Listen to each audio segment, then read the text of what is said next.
So that's the way it is. So, ladies and gentlemen, let's try this again. Now that you can hear me, obviously, as you can see, we had some brief technical issues, which did not happen and will most definitely not be in the final cut of the video, because I'm going to start recording right now. Actually, I'm not. That's causing my bandwidth to just murder itself. So I'll figure something else out.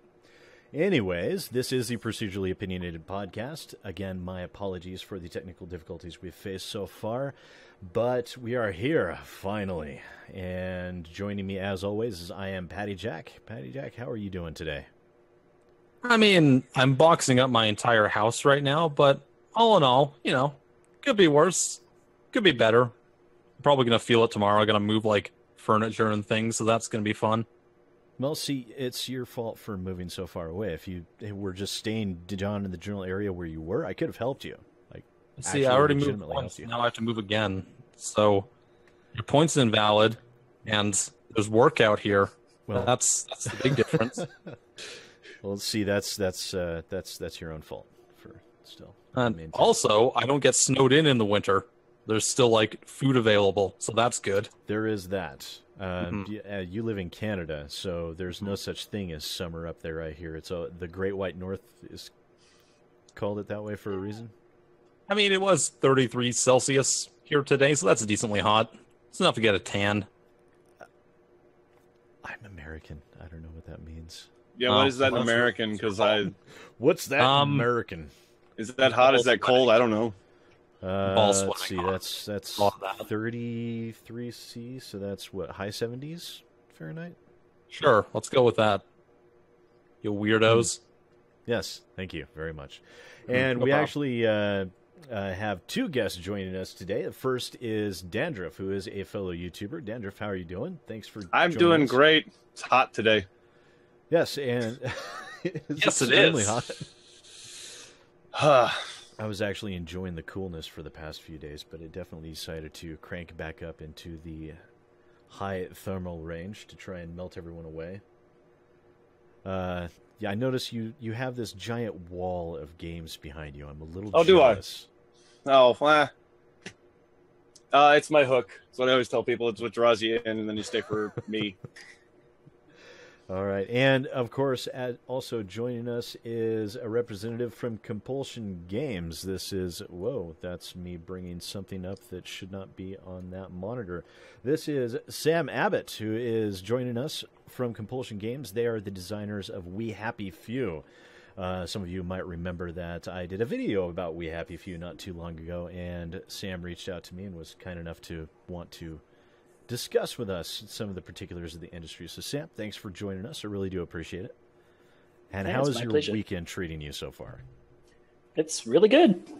I've had my first day off in weeks, so it's great. It's great. Excellent. It's been so long since I've had a day off, I can't even remember what that's like anymore. But... yeah, I know what you mean. Yeah. So we are all here, and this is, kind of a looser format podcast. We're a little rusty because this is this hasn't been a thing for quite a while, so it'll probably take us a little bit to get back into the groove of things. So bear with me if I'm a little awkward. I do apologize. It does take a little getting used to. But I based my entire channel around being awkward. Same here. No, it's worse. That was my slogan when I was starting out.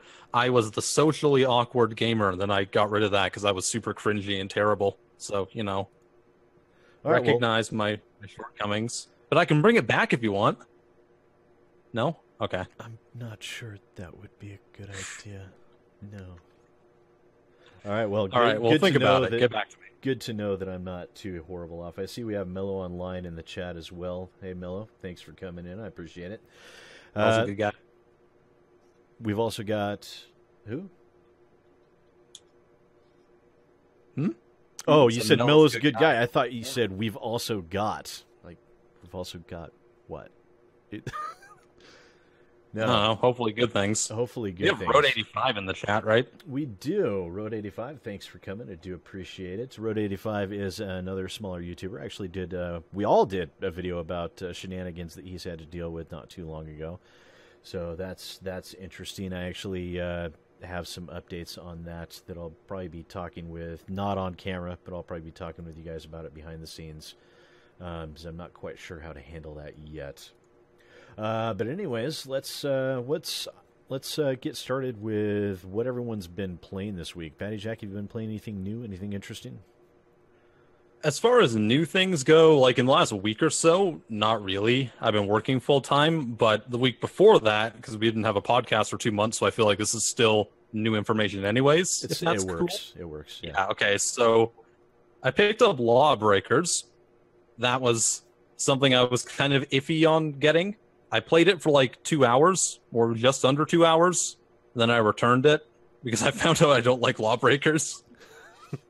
Now, I've actually heard that a lot of people have been dealing with that with Lawbreakers. What about it don't you like? I know people would assume like, oh, you don't know how to do the movement system, zero gravity, you shoot behind yourself, all that stuff to get momentum and everything. That part's fine. That part's fun. I think the biggest problem that didn't draw me into it was the game modes themselves, a lot of them, because some of them didn't involve really using the zero gravity space a whole lot, like the ones where you had to go and kind of like do not capture the flag, but it's like, oh, get this item, bring it back to your base, then defend it. Your bases aren't zero gravity, so it kind of takes away the one really cool feature in the game. And I found that a lot of it was like, okay, you're shooting at guys coming into your base, and you're just kind of standing around waiting for them to do it. So I found that kind of boring. It reminded me of like Unreal Tournament and everything, and I think that's totally great, and it's got merit to it, but I decided that my money was probably better spent getting like the XCOM 2 expansion instead. Mm-hmm. It was just, I feel like it's kind of the quintessential like 7 out of 10 game. And granted, I played it for less than 2 hours, so what do I know about it, right? That's just kind of the feeling numbers. I got from it after an hour or so. I hate numbers. I hate the numbers. Oh, yeah. Numbers can be useful sometimes, but it's got cool ideas. And I think it's kind of sad that it's not doing extremely well, but I don't think the marketing for it and everything helped, because it was around for so long and everyone got so accustomed to it, they forgot when it released, if that makes sense. Well, that happens a lot with, because that game was in early access for a while, wasn't it? I don't think it was. They had a bunch of it was beta. Stuff. Oh, yeah. Yeah, they had a ton of betas. It felt like early access because of the betas. No, that's, see, I think, Sam, you'd probably be able to talk about marketing and how an elongated marketing scheme could potentially hurt the visibility of your game, couldn't it? Yeah, potentially. I think so. I was talking, game developer moment, but I was talking to Cliff the other week about this. So he's the guy that designed Lawbreakers. So Lawbreakers is his baby, and he was actually saying he wasn't actually really sure whether he'd do the public beta thing again, which is really interesting. I think because when you're making a game and you've sort of got something like a multiplayer game these days, it's very hard just to release a game and have it like not super highly tested. If you have something like Overwatch, it had like tons of internal testing and closed betas and that sort of thing. Most multiplayer games that are not from someone like Blizzard go the early access route these days. So you've got Pub Battlegrounds, PlayerUnknown Battlegrounds right now. And a lot of early access games work very, very well for multiplayer, but if they don't kick off, they die. So it's really tough. I've seen a lot of games like where that happens, and it's really, really sad for everybody involved. I was on that topic. I was recently looking at the game Days of War as well. I've covered that one in the past, in the last couple of months, and I went back there, and they've got that game's still in early access, and it's like an online-only FPS. They're planning to put bots in right now, but for the last couple of months, it's had about 8 people playing it per day. And it's it's combinations of the developers kind of doing things that the community didn't like. They removed the ADS mechanics from the game, which they stated was to make it more like a classic, I think, Day of Defeat feel to it, which is totally fine. But they haven't really been communicating that properly, I don't think. And it's just kind of like driven the player base away. Then you get something like Dave Infamy that comes out, and it just kind of like takes even more of the player base away. and they got to do something because you can't even play the game right now, and it's kind of sad to see. And I'm worried that maybe like Lawbreakers will go that way too. Well, it's entirely possible. That's one of those things where you get the phenomenon like circling the drain. As the more players you lose, the more you're going to lose when you're dealing with a multiplayer only environment like that. So it starts this death spiral that's so hard. In most cases, it's impossible to recover from in that instance. And that's actually kind of sad to see because at first, it sounded like a really promising game and people were really enjoying it. And I'm surprised to see it die off so quickly. I think it was really just Dave Infamy, coming out that really hurt it and kind of put the nail in the coffin for now, at least. And I don't know, maybe Sam can elaborate on this more, but like when you release a game from early access as opposed to just releasing a game, I feel like it probably has like a lesser impact than it would if you just like had like a hype machine going for the game and then just released it outright. Like, do you kind of agree with that at all, or do you have any thoughts to share? Sometimes yeah, sometimes no. I mean, the problem with all of this is that most of it's an art. It's not a science. Some games work really, really, really spectacularly well with different types of things. So Overwatch obviously is the big example of something with an open beta that worked really, really well. Was it an open beta or was it a closed beta? It's closed beta. It's closed beta. Yeah, so that worked really, really well. Closed beta. Allowed it to be tested. And Blizzard polish and that sort of thing. That's really awesome. PlayerUnknown Battlegrounds has done very, very well on early access. Probably would have done very, very well on full release as well. I don't know. Ark did extremely well, and then everybody decided they hated it, which was fair enough. But it did very, very well in early access. But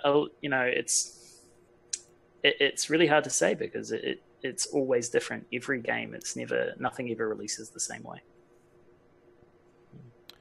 That's not complete bullshit. Any other games you've been playing that would caught your eye the past few weeks, or?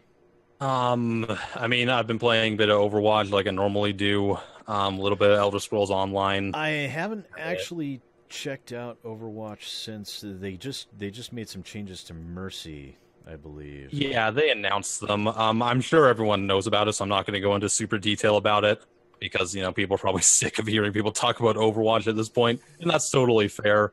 Basically, they made Mercy's Resurrect only like an activated ability instead of her ultimate, and now her new ultimate is Valkyrie, and she basically becomes a Beyblade of death right now, so they're probably going to nerf that a little bit. But I've seen some incredible GIFs on the subreddit and stuff, so that's interesting. There's going to be further changes coming to her, definitely. I guess I'll main Mercy for a few weeks. She can team wipe people. It's kind of stupid. I saw the one of really? Anna giving her, it was a cartoon of Anna giving her special, and then just Mercy just runs in and slaughters everything. That's what's been going on. Team kill. Yeah, there's glitches in it too. Like if Anna sleeps Mercy while she's in Valkyrie mode, she can still fly around and stuff. It's it's kind of terrifying, yeah. Wow. All right. Yeah, I'm definitely going to have to check that out. Dandruff, what about you? Playing any games recently that caught your eye, or? I've basically been playing PUBG for the last 2 weeks straight, but before that, I played a little indie game called Kingdoms and Castles, which I had my eye on for quite some time. What? It's fun. I like it. I'd rather talk about Kingdoms and Castles because everybody knows PUBG at this point. Okay, Kingdoms and Castles. What is this thing? I haven't even heard of this, actually. I don't know what it is. Yeah, I'm interested. It's a town building simulation, town builder survival kind of thing. It's Banished, but with combat. That sounds good. Yeah. It's rough. It's really, really rough. I really want to like it. I've known about it since February or so, and I played it. I do enjoy it, but I encounter a bug that completely breaks the game. And so I just kind of stopped having fun with it. I'm not sure if they've updated it since then either, since its launch. So is it in early access or? No, and that's the thing is I thought it absolutely feels like an early access game, and it's not. And that's the scary part. It's only $10, but $10 doesn't mean that you're allowed to have a game-breaking bug in your thing. No. Yeah, that should probably be addressed. I mean, to my mind, if you release a feature complete product, it should be, feature complete. That should be a thing. Or you should fix it. Cough. XCOM 2, cough. Yeah. And if you've ever played a builder like Stonehearth or like RimWorld or something, there's different jobs for different people, and each of the facilities handles these jobs. Well, I'm only able to give one person in that per thing, and it just kind of glitches out, even if it requires multiple people, and it just kind of strangles your city. And saving and loading doesn't fix it. Nothing fixes it. You just have to start over.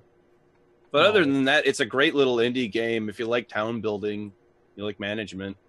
You look so sad when you were saying that. It's like I wanted to like it so much. I've had my eye on this game for a long time, and I was like, I'm gonna play this, and we're gonna build towns and fight dragons and ogres, and I can't do anything because it bugs out. I'm gonna go play PUBG. Dragons and ogres and bugbears, oh my. But other than that, I've really been playing PUBG for the last 2 weeks straight, and I'm loving it. I love the first-person mode.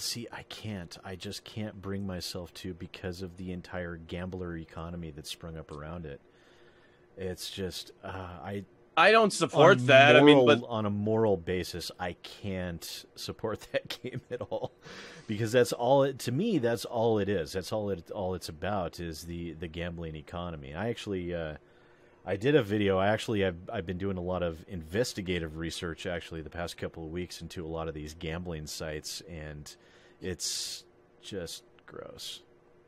I mean, there is a game there. It is. I mean, there's a game there. I don't like the gambling aspect of it, but that's Valve for you. It's not necessarily the game's fault. I would point the finger at Valve. Well, they designed this game with this intent being the intended business model. So you can't necessarily say that you can't blame the game, because they are the ones who decided they wanted to implement this. Using the OpenID system. They still willingly decided to implement a business model that catered to a gambler culture it focuses specifically towards underage people. I think it's both, really. Can I? I'm sorry to interrupt, but can I ask for a quick summary? Because I don't really know what you guys are talking about. So, PlayerUnknown Battlegrounds, it all actually started. Well, I first caught wind of it back, I guess, beginning of this month or late July, when they were announcing the loot. I guess players of the game had known about it for a while, but they were announcing that they were going to be doing loot crates for Gamescom, and they were going to have a couple of different crates. And one of the crates was going to be unlockable with a key that you purchased, and the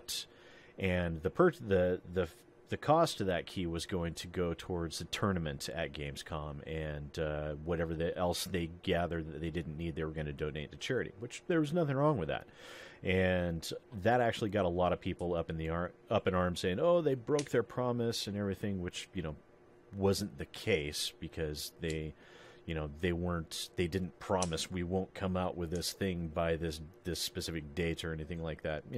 It's usual, torches and pitchforks for not a very good reason. But I started taking a look at this and found out that this was actually going to be their business model, which is a almost exact duplication of the business model behind CSGO.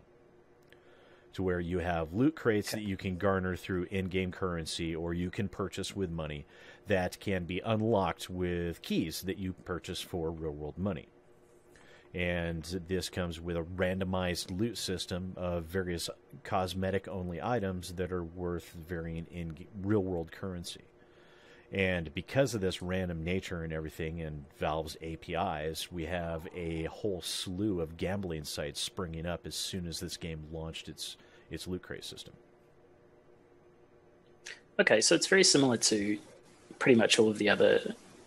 I don't actually have a name for it right now. Premium seems like the wrong approach, but that's sort of Dota 2 Paladins. Pretty much everybody does this with cosmetics these days, right? Mm-hmm. A lot of them do. Any of them with a random chance loot crate system or loot system typically has some form of gambling culture or gambling economy sprung up around it. The only way Blizzard has actually been able to avoid this is because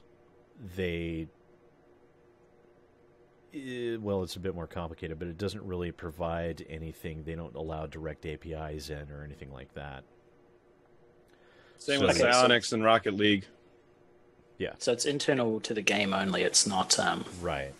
It's not like you can sell stuff on the marketplace afterwards. Okay. Right, but with Valve's market and everything with this game, it's just created a feeding frenzy right now, and it's been very abhorrent to someone like me.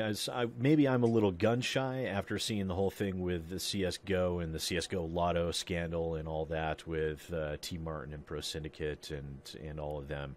And the sheer number of 13-year-olds and 13 to 17 that they were targeting and lying to their own viewer base. So obviously I'm going to be automatically just hands off with anything like that. But, I don't like the business model in general. I think it feels extremely dishonest. Well, it is. But, I don't know. I know you're not really saying you have an aversion to the people who are playing the game, but it's still a fun game. To me, it's not even that fun of a game. To be honest, it feels to me more like the Twitch flavor of the week. A bunch of Twitch gamers have streamed it, and you get a bunch of pro FPS gamers that can make paint drying look interesting because they're ungodly quick reflexes and accuracy, and pretty soon a lot of people start trying to play it too, and it spreads. I'd say it's probably the most fun kind of battle royale game I've played. And I'm not saying I've been enamored with it. I played maybe like 15 hours of it or so. Most of that was with groups and people who knew what they were doing in the game, so that really does enhance your experience, obviously. But I think the part that I enjoy about it is that it at least mostly works, whereas a game like DayZ, the Arma 3 mods and everything, they had a lot of issues with them, and those really got in the way of my enjoyment, and this one does too, but it just seems to work slightly better. It's the first one to really do something well.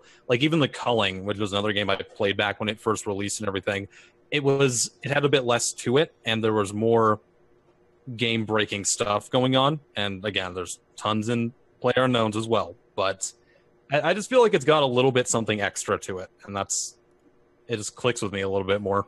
I'm still by no means incredibly enamored by it, though. Okay, that's fair. I see that is another thing you said there that I tend to have a problem with a lot of games, is because I like it better because it works better.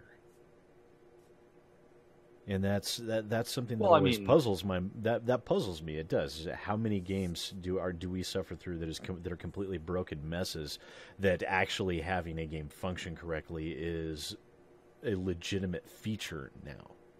It seems like. Yeah, and thankfully most of the ones that don't work correctly are still in early access, so that they have at least some sort of wall to, for lack of a better term, hide behind. But yeah, it is kind of sad, but that doesn't mean.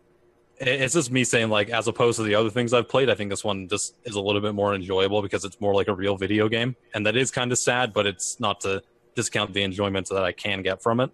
Mm-hmm. That's fair.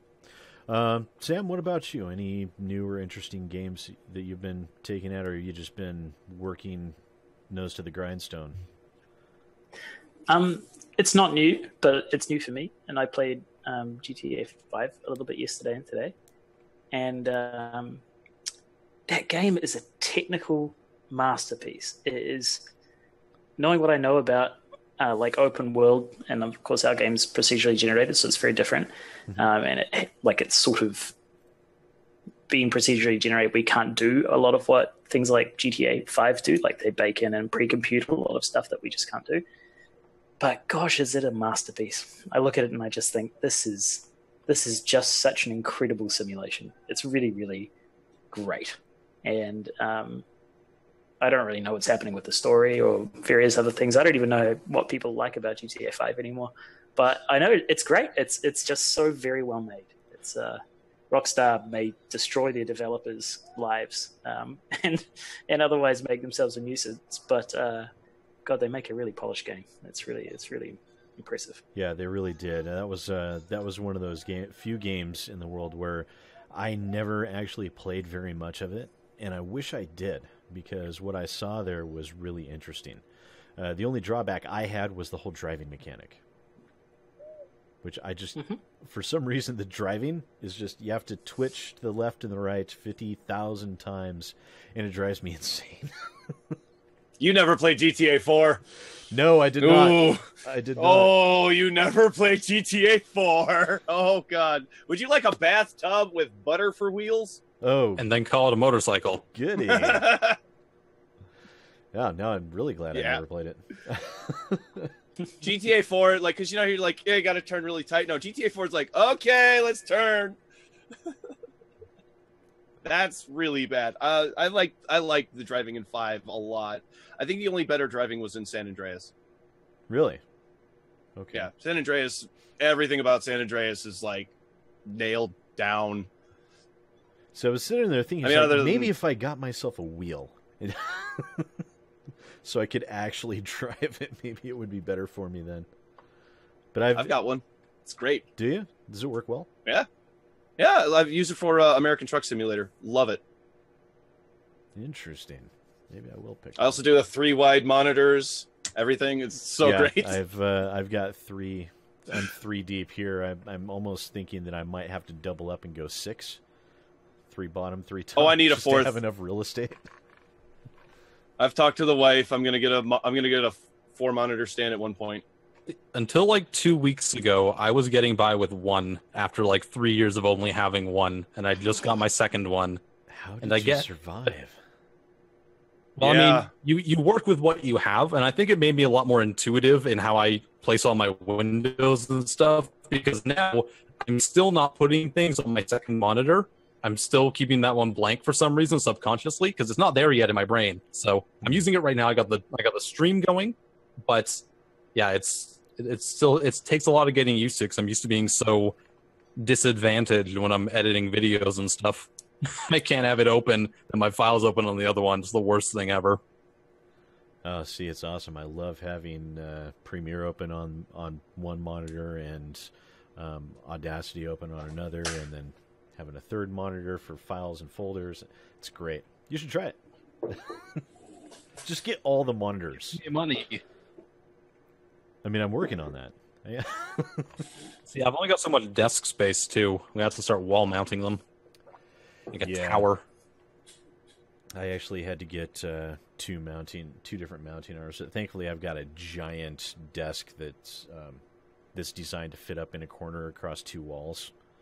So I've got tons of real estate to work with. It's nice. Can you mount a monitor on top of a monitor? Uh-huh. Yeah. That sounds horribly dangerous and awesome. No, that's the stand I'm going to get. It's 3 by 1. Or 3 by the one in the middle. I'm going to do that, get like a Roblox set. Yeah, absolutely. You know those Bionicles? Bionicles were a big thing when I was a kid. So I'd be like getting like Lego bits and just putting them on the sides of the monitors. I forget what they were called, though. The TOA? Yeah. Like a monitor TOA. It'll be perfect. See, I remember wanting to do that way back in the day with like MechWarrior 4 and all that with multiple monitors, because you could actually have different views set up on different monitors. So it's like, if I get 4 monitors, then I could have my forward view and then my 2 monitors on each side for the side views, and then I could have a rear view monitor. It'll be great. Those would have been CRTs back in the day, right? Yes. See, that would have killed you if it fell. Would have been like 300 pounds worth of monitors. Would have been awesome. Like you hear those stories of people that collect newspapers and they fall on them and they die. It'd be that, but with CRTs. Yeah, that's scary. I remember I had one of those crazy deep ones too. The ones that were like 18, 20 inches deep that weighed like 100 pounds. It was disgusting. I had one set on fire once. Oh, geez. What? Mm-hmm. Yeah. I was like 8 years old, I think. I was playing Harry Potter, and the Chamber of Secrets. Really great game. Well, not really, but it's good to me. I like it. And yeah, it caught fire. I didn't want to stop playing the game, though. My parents were yelling at me, "Get away from the computer. Mom, I'm fighting the basilisk. I'll do it later." So, you know. Awesome. Well, I have played a couple of new games this week. First one, I should say it's a new old game. I purchased again for probably the 5 billionth time, and I started playing StarCraft Remastered, which is the original StarCraft and StarCraft Brood War that they've brought up to speed with current graphics, and they've added in a bunch of feature sets, and it's a huge amount of fun for an old fart gamer like me to be able to go back to. And it's like, I remember all of this, and I remember how these units would glitch out when you did this and stuff, and you could do this with it, and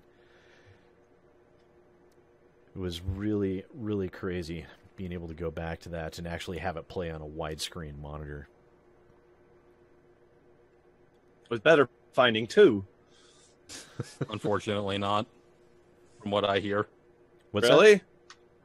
So did they keep the pathfinding the same too? Yeah, I guess like they decided not to update the pathfinding or anything because really, but there's a reason for this though. There's like a legitimate reason. So because the pathfinding was so terrible in the first game in the original release, it became part of like the esport aspect of it in Korea and stuff. So if they edit anything about it, then they can totally change how the game's balanced. Okay, that makes sense. Because that's the reason why they kept the whole unit system the same way it was, because they could have just done the StarCraft 2 way, which is really vastly superior. Yeah. But because I know the game's still big in South Korea. Yeah, and it's still the original that's huge in South Korea, so they want to capitalize on that, right? Yeah, it's still massive. I can't blame them. That was the reason why, is because actually the esports scene in South Korea were screaming for Blizzard to do this, and they finally decided to go ahead and do it. And there's even rumors going around that they're going to be remastering Warcraft 3. They already have a public test servers for Warcraft 3, and probably it sounds like also Diablo 2 will be getting remastered. See, I'm interested in that because those games were always around when I was a kid, and I played them like a little bit, but usually at like friends' houses and stuff. So playing a remaster version would be really interesting to me because I want to experience them. But when you go back and experience those games, sometimes, they feel very dated now, especially in that time period specifically. Yeah, very cool. Well, it's because a lot of people, kind of take for granted a little bit modern control schemes and everything like that, is because they've been figured out and they've been refined over the course of 25, 30 years. Whereas back then, it was the Wild West when it came to those games, and so they tried to figure out the best way to make it work, and it wasn't always the optimal way to actually design your control schemes. And so a lot of them just feel so clunky to deal with now. I think we're less patient with it, too. Back in the day, there were less games, so it's like if you got a game that had a bad control scheme, you still played it, you still got used to that control scheme. Nowadays, it's like if I really don't like a game after 2 hours, like with Lawbreakers, I just get out of here. Mm-hmm. I have 11 other codes I could try. Yeah. 1A click, 2A click, 3A click, 4A click. Yeah. Oh my God. Yeah, that's another thing too, is the glut of new games where that's got to be hell for developers. And Sam might be able to help us out with this. Is if someone thinks your game is bad, they'll just move on. They won't bother to try and fight through it a lot of the time. Yeah, that's why there's been an entire branch of game development designed around that. It's called user research. It's pretty much, web design, it's kind of discussed as UX, the idea of like the user experience. It's kind of changed a little bit from that. It was that for a while in games, but now it's user research. And basically, it's like a more systemic version of focus tests and play tests and that sort of thing. A lot of people think about focus tests in games industry and think like, you sit around a table and you go, I like that character and I like that character. What's the best way to actively screw over our consumers? But in reality, it's a little bit different to that. And it's really just sitting around watching someone play and trying to understand, okay, what do they understand? What do they not understand? What have we done a good job on what we have? And it's really, really hard. It's really, really hard. It's one of the more difficult things to do, because unless you've got a huge network of friends, or you're a very big business with a huge database, it's actually quite hard to find a lot of people to play your game. Plus, you're more interested in developing it. So you sit there and develop it all the time, and then maybe a couple of months will go past before you've had a playtest on something. So it's really interesting how much you do that, and it's all because of that. It's because really, people make very quick decisions these days, as you say. Like you can piss off after 2 hours. If a game has really mortally offended you, you'll probably negative review it, refund it, and off you go. You then have many other players who haven't played games like all of us here have. So we have people that say, "Hey, hello, I'd like to buy your game." And we'd say, "Oh, that's nice. You're emailing us to ask us that. That's an interesting question." Well, you have to buy the game through Steam. Steam, what's Steam? Okay, Steam is a how do you describe Steam? Steam is an online place where you go to buy video games. Okay, so yeah, you download it. Okay, and what do I do then? When you go in a store, do you have a console, sir, ma'am? No? Okay, yep. Are you running a Mac? Okay, right. And so you'll have all of these discussions before you even get the person into the game. So you can imagine, right? If that person then gets into a game, how do they play? Because they don't play like you and me, right? You have to teach them that the stick means go, and the right stick means turn and look. They've never used a mouse before to play a video game. So user research is about trying to find that balance between teaching and introducing and making something really fun, while at the same time making sure that there's enough depth and complexity in the systems in your games that people like you and me can enjoy the shit out of it. It's really tough. Sorry, long story short. No. I mean, So when you're developing a game, how, like, off the top of your head, I don't know if you can give like a full answer on this. Like, what do you think the percentage of the players are that would be kind of like what you described, as opposed to people who are more traditionally involved with video games or play more of them? Like, what is it, 50-50? Is it more so one way or the other? depends entirely on your game. So, and on your platform. So, for example, if you've got a console, talking about the Harry Potter games, right? You're expecting kids to probably play that. I say probably because if it was the Lego Harry Potter games, they're actually really great. Super good games for everyone to play. But in terms of the proportion, you can't really know. I mean, I can tell you what rough proportions and demographics liked us on Facebook, right? That I can tell you. I can look at, the statistics inside our page. It's one thing that's sort of helpful. But in terms of who's going to play it, obviously we've come to retail as of a couple of weeks ago. So that broadens that sort of player base really significantly. So before it would have been mostly people who have played a video game before, and now it's very likely that we'll have a significantly larger proportion of people who haven't played, which is why user research becomes so important. Yeah, sorry, can't give you an actual percentage. Yeah, no, I didn't expect this is like how many people who are turnip farmers and never played a video game. This is how many people, play PlayerUnknown's Battlegrounds forever. Yeah, no, don't expect specific numbers, but it's interesting to know just that when the game goes to retail, how much that drastically affects everything instantly. So that does maybe even to an extent explain further changes to games and everything as they go through development. Yeah, I mean, that's exactly it. I mean, retail is a completely different environment and different world. And the focus on making games super playable really began to be super prominent in the PS3 and Xbox 360 era. It became really, really noticeable how much more tutorials happened and that sort of thing. Whereas before that, it was really, jump in, press all the buttons, read the user manual, figure your shit out. Yeah. Yeah. Here is the unabridged works of William Shakespeare. Make sure you read this cover to cover before you click start. You joke, but did you ever play Baldur's Gate or Baldur's Gate 2? You have to read these manuals. The Baldur's Gate is actually on my top 5 games of all time. So mine too. Yeah. Oh yeah. But man, that manual, holy shit, there's a lot in there. Oh, the manual plus the map plus the. Mm-hmm. Oh yeah, there was so much of those games, and there are a lot of those older games. Also, the story of the game was contained within the manuals as well. Like they would have a chapter of a novel that was basically your introduction to the world and the characters and everything. And then now that you have that, here's how you play the game. I have a question about that. So I didn't play the Baldur's Gate games until like a couple of years ago. I got them on Steam, and did they edit that then? Because obviously you don't get a manual when you download it on Steam. Did they add like story elements and that type of stuff into the game? There were some... No, the Baldur's Gate, that was one of the huge draws for those games, was the massive amount of story content within them.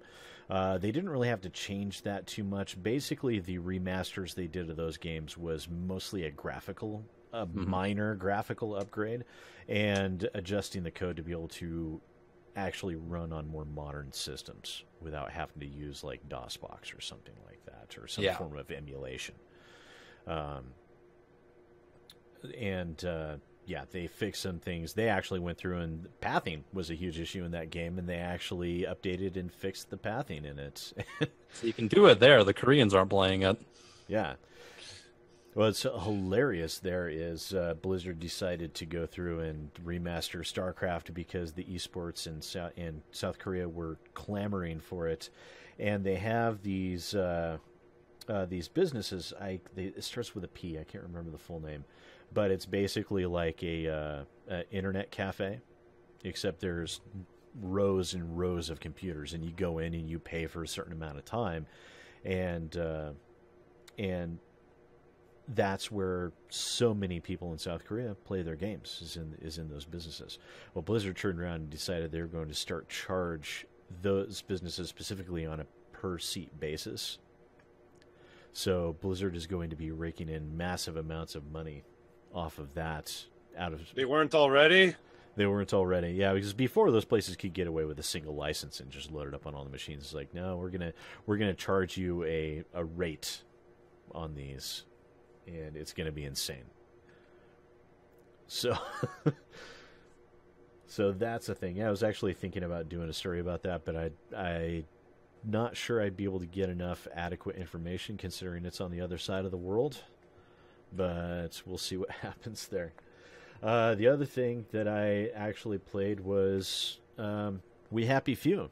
I actually dived back into that a little bit, because I decided, Sam was kind enough to give us a fair shake and come on the show here. I decided it would be inappropriate of me to not do the same and at least give his game a fair go, even though, the style of survival elements that you see in this game and a lot of other games is not really my forte. I decided to at least give it a try, and so far I'm actually starting to reverse my position a little bit.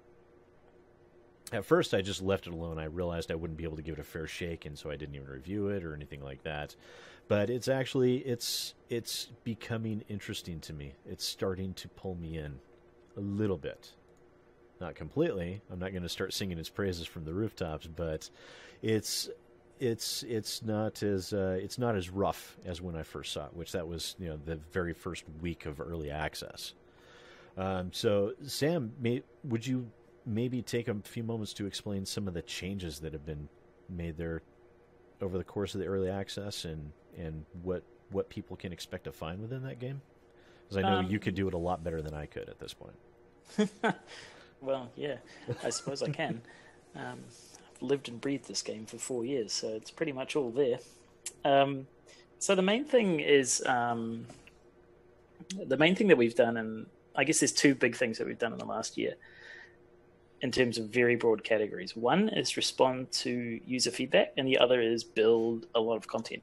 So I think that probably the key things that people would be most interested in at this point is the removal of survival components for people if they don't want to use them. I'm trying to make that better. I've been arguing with our creative director for 6 months because I want to make it a pure toggle, so you can turn the survival mechanics on and off depending on your difficulty setting. So if you want it to be super hard but you don't want survival, or you want it to be super easy but you want survival, which believe it or not, there are players out there who want that, basically you can do that.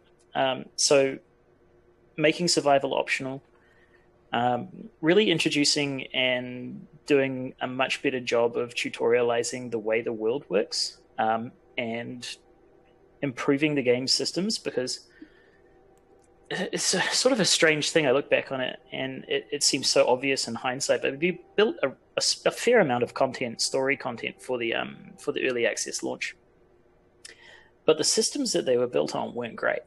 So, when you go into most games, right, if you come across a story moment, you'll have a cutscene or something like that that sort of draws your attention towards it and says, okay, hey, this is something you should look at. We didn't bother to do that in early access launch, and so people would just see a dude, he'd start talking, and they'd be like, I'm out of here. So people are like, this is good. It's just a survival game. And you're like, wow, shit, we've really made a mistake there. So basically, improving all of those systems, and we also completely revamped the AI. The version that you're playing right now is sort of a redone AI, so that it's kind of reliable and isn't so crazy. So it's been really big difference. Yeah, it's very hard to recap. That's perfectly fine. I've written pages of patch notes. It's like I'm sure. Well, you commented on the video that I posted, so I'm sure you saw it. I had stated that it felt like a very BioShock-esque style art design, and that really pulled me in. But yeah, those initial survival elements really kind of pushed me away. It's interesting to see, because you don't see that very often, where games developers will include something like that to where you can have a toggle. Well, I want survival elements on or off, or I want permadeath on or off, or anything like that. And that's, I think what you were doing there from a critic standpoint is phenomenal, being able to let people kind of tailor their experience a bit more towards what they want to get out of the game. And that seems to be exceedingly rare in games, to see that level of player agency in even such core components like that. So that's really interesting to me. I've never told the story about why we did that. Well, I mean, I've told the story about why we did it, but I've never really told about what the discussions were internally, because the first time that we sort of did that was with permadeath. So that was after the Kickstarter that we held. And we had a whole bunch of feedback, and people said, listen, permadeath's it's really cool, but I love the art style and I don't play hardcore games. So permadeath for them meant that they could literally never get past the first 15 minutes of the game. And so we were presented with this sort of big shock and awareness that actually what we were trying to do was going to be a disaster. And so we really had to give people the option there. And the thing is, when we were talking about it, we were just like, well, why don't we just make it optional? And again, creative director and I had a fairly long discussion about this for a long time. And in the end, we decided, well, look, we'll try it, and if it doesn't work, I'll just figure out another solution. But it worked really well. And the same thing happened with the survival mechanics. Basically, when we built so here's a story about game developers and their babies. Basically, they get really excited about what they're building, and they find it very, very hard to step away from that. It's why user research is actually so important, believe it or not, is because they're objective and they can sit there and say, hey, I know that you love it, but no one else does, so here's why. And so with survival particularly, we really needed that sort of feedback on early access to say, wow, okay, people really, really want to be able to just experience this the way that they want to do it. They don't want to run around with hunger and thirst. And so we looked very seriously at it, and I said, well, look, guys, why can't we just turn it off? And so I got the designer's response was, well, you're removing the core loop of the game. And I said, well, are we? I mean, the survival mechanics are there, but really the sort of the core things that people do in the game are the stealth and the combat, and most importantly, the social conformity.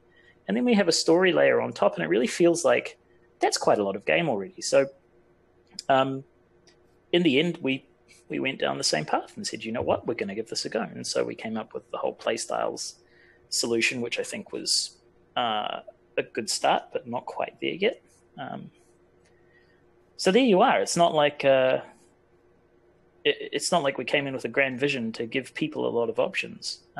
We came in basically just wanting to do a good job, and then realizing, you know what, we can probably make these changes and see what happens. It's been surprisingly good.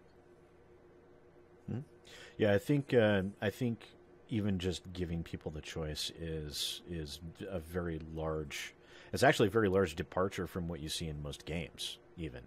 As most of the time people will see, well, this is the mechanic of the game, so you're either gonna deal with it or move on and play something else. I don't care.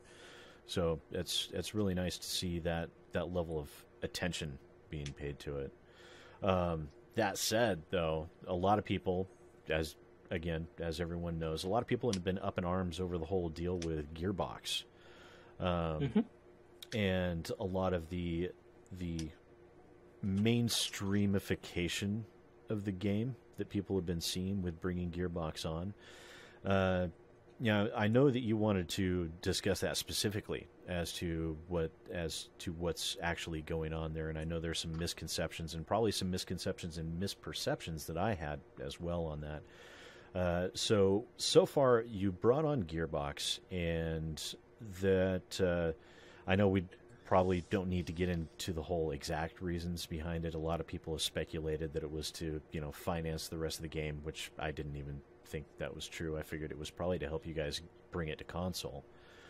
And along with that, there seems to be a lot of caveats that were brought on, like the price matching across the board, so the pre-orders could begin selling, and everything else involved with that. What specifically did you want to discuss in that regard? I don't necessarily think I was really here to talk about that. Okay. Funnily enough, I'm more interested in talking about the reasons behind the various decisions we made. Okay. Because I see that there's such a big difference between what the gaming public understands and why the games industry does what they do. So I can talk about all of it. I can run through and give you all the examples and, really cover all those points really, really briefly, and then you can ask me whatever you want. It's really, if you want to do that. Sure. Yeah. So where to start? So basically a year ago, after we'd launched early access and after we realized, okay, we're going to have to really, I think, do something to sort of address this desire for more story. We got approached by Gearbox, and they said, "Hey, do you want to come down to Texas?" And at this stage, we had no idea what they wanted to talk to us about. It was kind of weird. We actually thought maybe they wanted to buy us out at that point. It's a very strange thing. But Gearbox had just started up a studio in Quebec, which is near us in Montreal, and we thought, maybe they see something. There's some similarities between We Happy Few art and Borderlands or something like that. And we got down there, and they put us in a room, and they had their entire publishing team sort of sitting behind us in this weird little lecture theatre thing, and we were on the table in the front sort of talking to Steve, who's the head of their publishing, and to Randy, who the internet loves very, very much. And they said, "Hey, listen, we want to publish your game." And we were like, "You're a publisher?" And so this is sort of an awkward introduction discussion. But we sat there, and they were just super enthusiastic, and they were really, really nice. So I think my first point is that the Gearbox that we know is very, very different to the Gearbox you guys know. And I think that Randy and the Gearbox team haven't done a very good job of explaining many of the things that they've done in the past. And that's on them. I can't be their PR team, so I'm not going to sit here and talk to you about how great I think Gearbox is. I wouldn't even attempt anyways, so... Yeah, well, there's some things that I can say. I'm unfair, but I'm not that unfair. So. Yeah, well, all I'd say is that I think there's some things that I wish they would talk about because they would clear up a lot of things. But unfortunately, I can't be the one to tell everyone about that. But since then, they've been great. straightforward. They've been great. I mean, Gearbox has published relatively few games. They're a developer first and foremost, right? So they developed a whole bunch of different games. They've bought a couple of IPs, which is kind of strange and unusual, like Homeworld, and they bought Duke Nukem, for example. And yet they're predominantly known for their development. So like they're really first known for a couple of Half-Life things, actually, like Counter-Strike Condition Zero. Then they went out and did the Halo Combat Evolved PC port, which was super good. They've got a whole bunch of other stuff, but obviously Borderlands is the big one. But they're published by 2K. So we were very surprised and we thought, okay, well, all right, I guess let's see what you have to say. And what they said was, we want to be the most developer-friendly publisher on the planet. Which so far, apart from the public's reaction to the announcement, so far they've been great. They've been really, really good. So I'm not going to expect everybody to understand that, but you can ask questions later about what that means for us. But basically for us, Gearbox have been really, really cool. They have been extremely open. They've been very honest with us about everything, including a few of the things that you guys know about but don't know the full story about. And by and large, they've been cool to let us make our own decisions. So we haven't been pressured into anything that you guys have been concerned about. And instead, really, they've explained why decisions get made, and we're just like, that's a really good reason. And okay. So what I kind of like to do is talk about those, because that's interesting to me, because we didn't know about a lot of it, and so we told everyone. So we've told some stuff to people last week that basically has never been discussed publicly before. Yeah, sorry. Perhaps I should stop talking for a minute, because that's no, you're fine. Don't worry about it. I tend to do the same thing. I start running off, and before I know it, an hour has gone by, and everyone's just sitting there going, "Yep." That's every day. No, this is actually really fascinating. I'm actually really enjoying hearing it. So, yeah.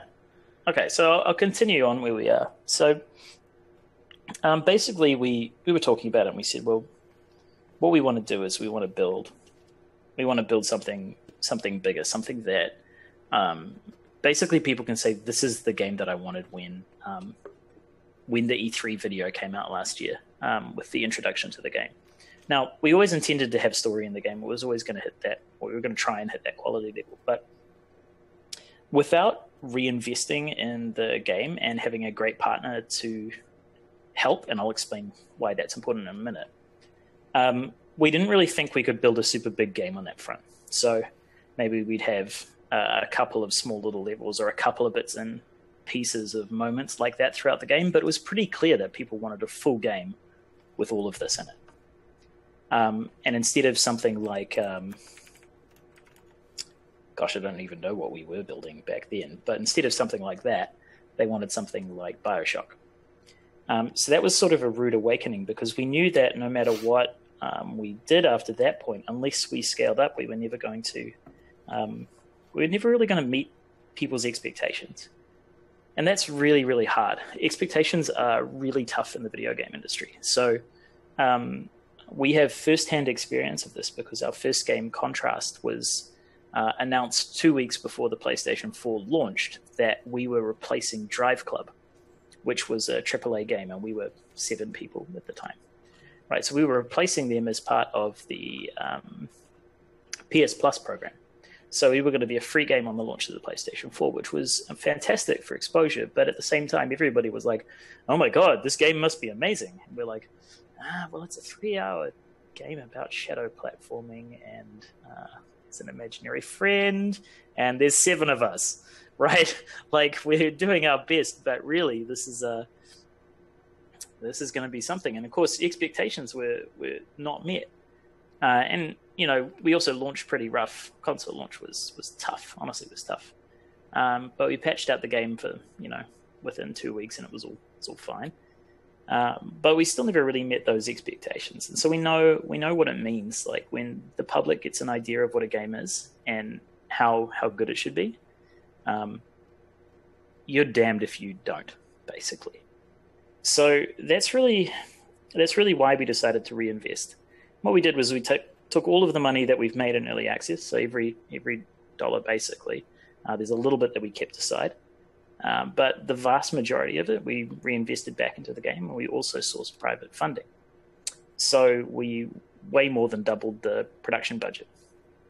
Now, here's the tricky thing about the games business. If you invest a ton of money into a game, if you don't market it, you're probably not going to make that money back. It's very, very risky. It's why when you have big games like, say, Assassin's Creed, 50% of the budget will be on development and 50% will be on marketing. It's so that people know about it, so that people buy it, and fundamentally it's so that they make their money back. Because it's a huge risk when you're investing, in our case, north of $10 million across the whole project now. Like it's a very significant sum. The kind of sums that I deal with now, and I think I'm still concerned about spending $15 on a beer. I feel like that's too much. And your perception of money just goes out the window. It's absolutely bananas. So you're talking about these sorts of sums, and the reality is we knew that we just weren't going to be able to do that on our own.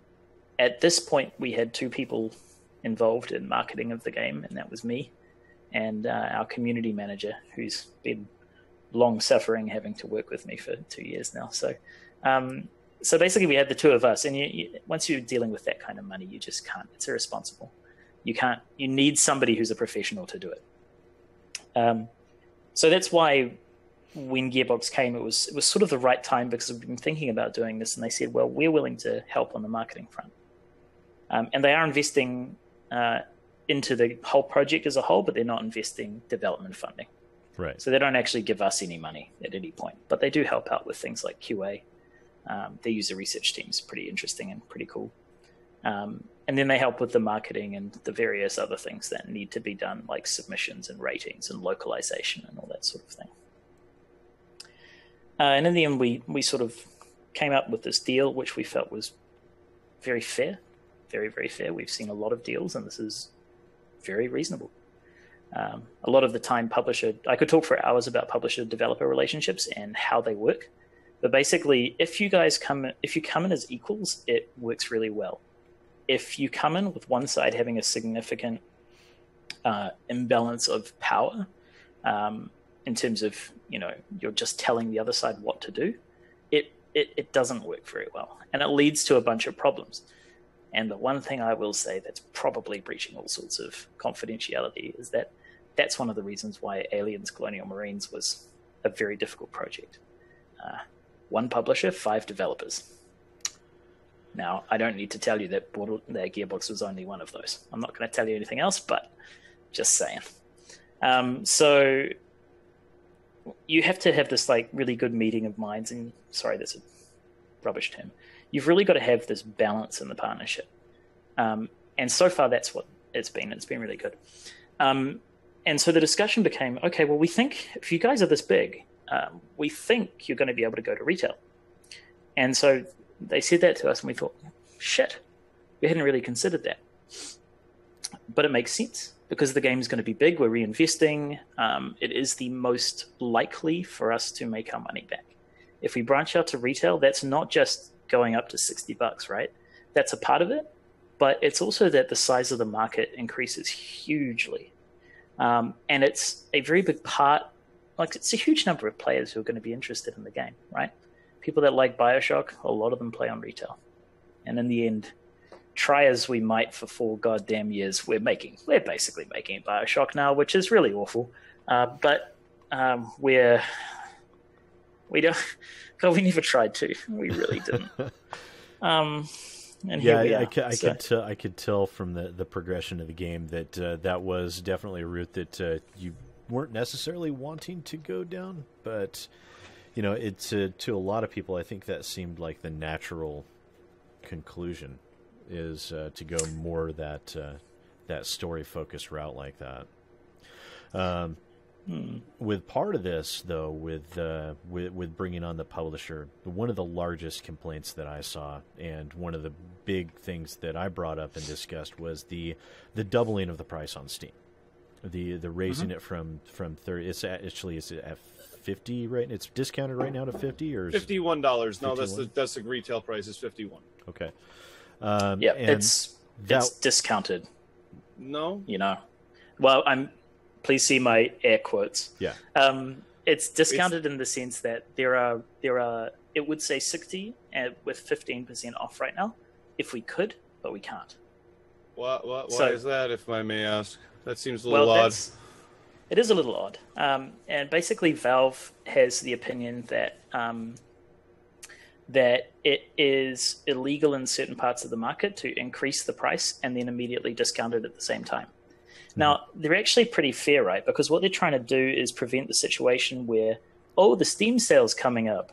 I'm going to increase the price of my game from $60 up to $70 and discount it back down to $60 for the time period of the sale.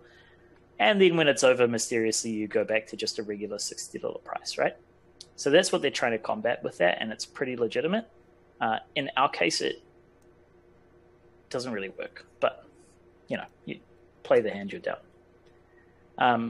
But you wanted to ask about the $60 price point, correct? Specifically, right? Yeah, that was implemented for price parity. Now, was I correct in assuming that was for the consoles, or specifically that was a requirement for price parity, or how does that work with that? Basically, the way that works. So yes, you are. Yes, you are right. The prices do need to be consistent. Basically, the idea is that if you sell at disparate prices across different stores, then stores don't like that because it gives consumers reasons to buy elsewhere. Now, that's why you see typically a pretty consistent price across all stores, whether it's Steam or Good Old Games or the Humble Store, or Origin or Uplay or whatever that's going. And then you also see it in the retail, you see it in Amazon, places like that. Now, game companies and publishers don't control discounts. That's just not you do on Steam, and you can work with like first parties and that sort of thing. But it's one of the basic retail laws is that you cannot set specific discounts, and you can't withhold discounting on retail stores. Main reason for that is when you buy, basically the way retail works is that you buy in a ton of stuff, right? And then you've got to sell it off. If you don't allow them to discount, then if the game doesn't sell, then they can't discount and can't get rid of their product. So it's super pain in the ass. And that applies across games, t-shirts, CDs, literally everything. It's sort of a law of retail before video games were invented. So that's the main reason. There have been examples where people have got or done different things. So I think The Witcher, someone was telling me that The Witcher was different, and they had different prices for PC and console, and that's the reason why it was different. Not that I saw. I do know that the Switch was higher priced, but that was because of the cost of the physical cartridges. They required a higher price because they have, of course, because Nintendo, they have specialty cartridges that are an odd design, an odd shape, and they're made specifically for that device, and an odd taste. And an odd taste, yeah. They apparently taste extremely bad, so don't lick them. So I do know that games as a general rule on the Switch are more expensive because of that reason. Yeah, there's a ton of stuff like that you guys don't know about, and I can't tell you, and I wish I could. Some of those reasons relate to, for example, we could talk about the collector's box and why it's the price that it is for various reasons. There are things about that I can't tell you today. Like, I can tell you a lot of stuff, but I can't tell you that. So there's a whole bunch of different things that have developed over the industry over 20 years that you just can't get around. And certainly we can't. Maybe if we get to the sides of Blizzard or 2K or somebody else, but even Gearbox can't argue that stuff. Okay. But speaking of the collector's edition, that was another point. That was another one of those sticking points. Was the fact of the $150 collector's edition bundle that did not come with a copy of the game. Mm-hmm. So, what was the reasoning behind that? So, I'll start with the positive reasoning. Okay. So, what we wanted to do with the collector's box. I'm going to call it a collector's box because we don't call it a collector's edition. It's semantics, but it is a big difference because to me, a collector's edition includes the game. And if you don't have a game in it, you shouldn't call it a collector's edition. Now, we don't. Other companies have. That's fine. We'll get to that in a minute. But basically for us, what we wanted to do was we wanted to sit down and create something that had a whole bunch of really cool things in it rather than have just one specific cool thing. So I'm willing to admit on that front, maybe I didn't get that right because it was me that made that decision. It wasn't anyone else. But basically I said, look, I think it's really cool that we go for something that's a collection of really nice things. So personally, I think it's great. Now, in terms of why it doesn't include a copy of the game rather than the price point. So let's ignore the price just for a minute, okay? Because the price varies, right? You can include less stuff. You can have just the mask in it, for example, and it'll be significantly cheaper than having all of the other stuff. But if you include a copy of the game, that's basically something happens that I can't tell you about. So it's very specific. And we're not the first to not include a copy of the game, right? So the ones that we looked at, Injustice 2 has a collector's box that doesn't include a copy of the game, and Mass Effect Andromeda. But I actually think, I could be wrong, but I think you'll see a lot of companies doing this now because we're all fed up of this, basically, of this other rule that we can't talk about. So the reality is, though, if we included a copy of the game, the price would go up, and it would go up more than you think it would go up. So it's not just a matter of adding the cost of the box in there, for example. Mm-hmm. So the price itself is, as I said, that was kind of my call to say, hey, we wanted to build something that had a lot of cool things in it. So the price of the box is $150.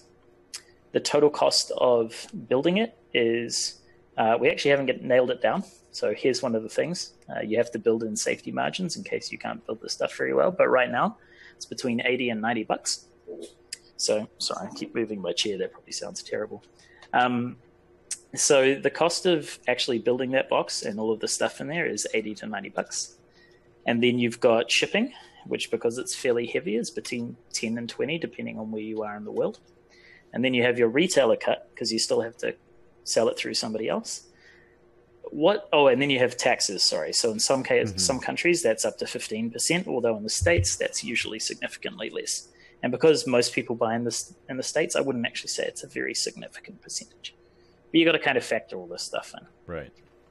Once you do that, if anybody out there is a calculator, you'll see that there's actually not that much left over. And you'll see that the vast majority of the cost of this is related to actually building the stuff itself. So that's where I'm saying, hey, maybe I got that wrong. Maybe we should have not been quite so ambitious. Maybe we should have built something that had just the mask, for example. And maybe that was going to be, I don't actually know how much individually that one is. Well, I don't necessarily see, that's one thing that I know a lot of people will probably disagree with me on, is I don't necessarily see anything wrong with just having a loot bundle, as it were, which is what this collector's box essentially is. It has all your cool gear and all your shinies in it. But the perception there that I see with a lot of games, this one included, is having it posted right along with the standard and the deluxe editions of the game makes it feel to gamers a lot like this is being sold as a version of the game without a version of the game being included. Which I think that's. Sorry, go ahead. Which, also a lot of gamers tend to think, well, if I'm buying this super deluxe edition thing, why doesn't it have everything?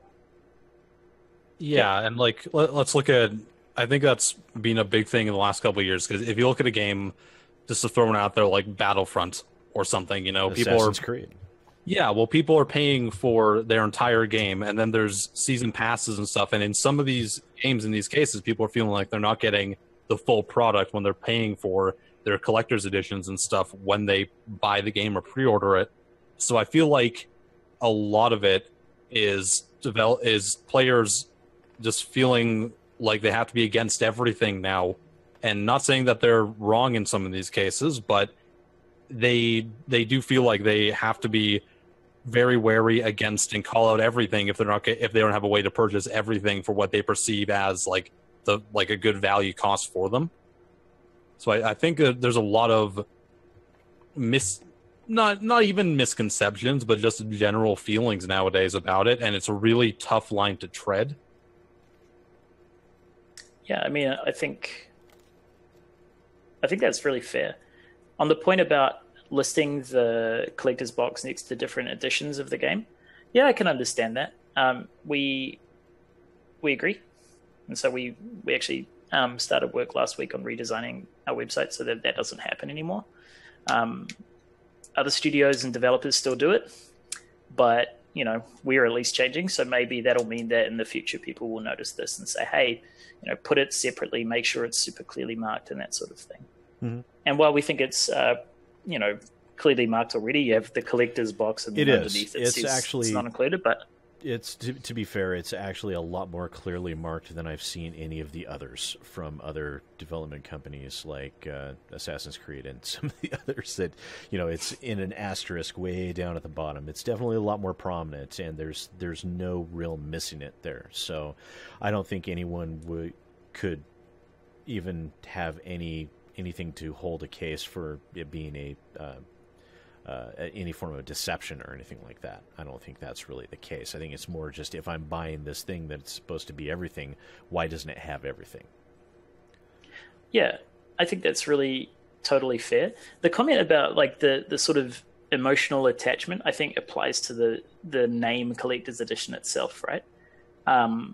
It's when you buy a collector's edition, it's a copy of the game and it's got cool stuff around it. It's something that you can say, hey, this is this is something I really want and I want it to be awesome.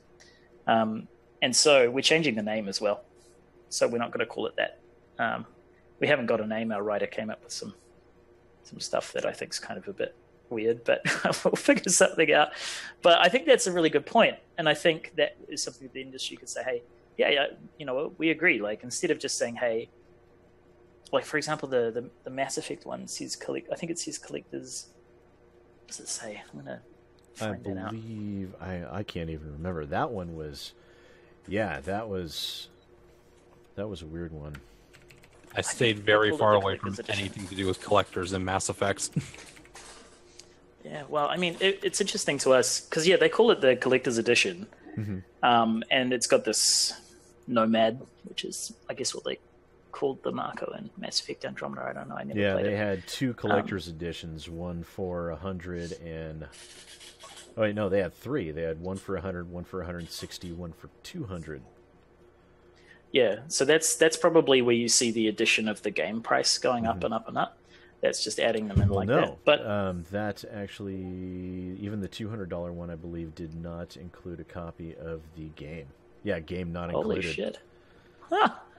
Well, at least we're not BioWare. Yeah, and there's actually a lot more stuff in yours than BioWare's. That was basically just a giant Nomad and I think an art book or something else. And that was about it. Yeah, and I mean, the truth is, I think it's important to just brand it as something different. So if you want to make a classic collector's edition, everybody knows what it is. People don't. You shouldn't change that sort of thing. So I think that's a mistake, and you can fix that. Here's a question. Yeah. Had you considered doing two different collector's boxes, like have like a gear box for the 150, and then maybe do a full collector's edition that included like a discounted price copy of the game? We hadn't, and and it's something we probably should consider. So we just didn't think about that. The thing that I sort of can't talk about, and I'm again really sorry about that, it's to do with the bundling. So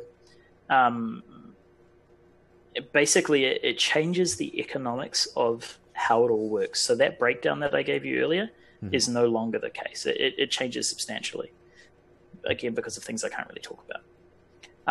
But I could see it working with, say, one of the smaller things, and having a collector's edition that's just a standard collector's edition, so it wouldn't have all of the loot stuff.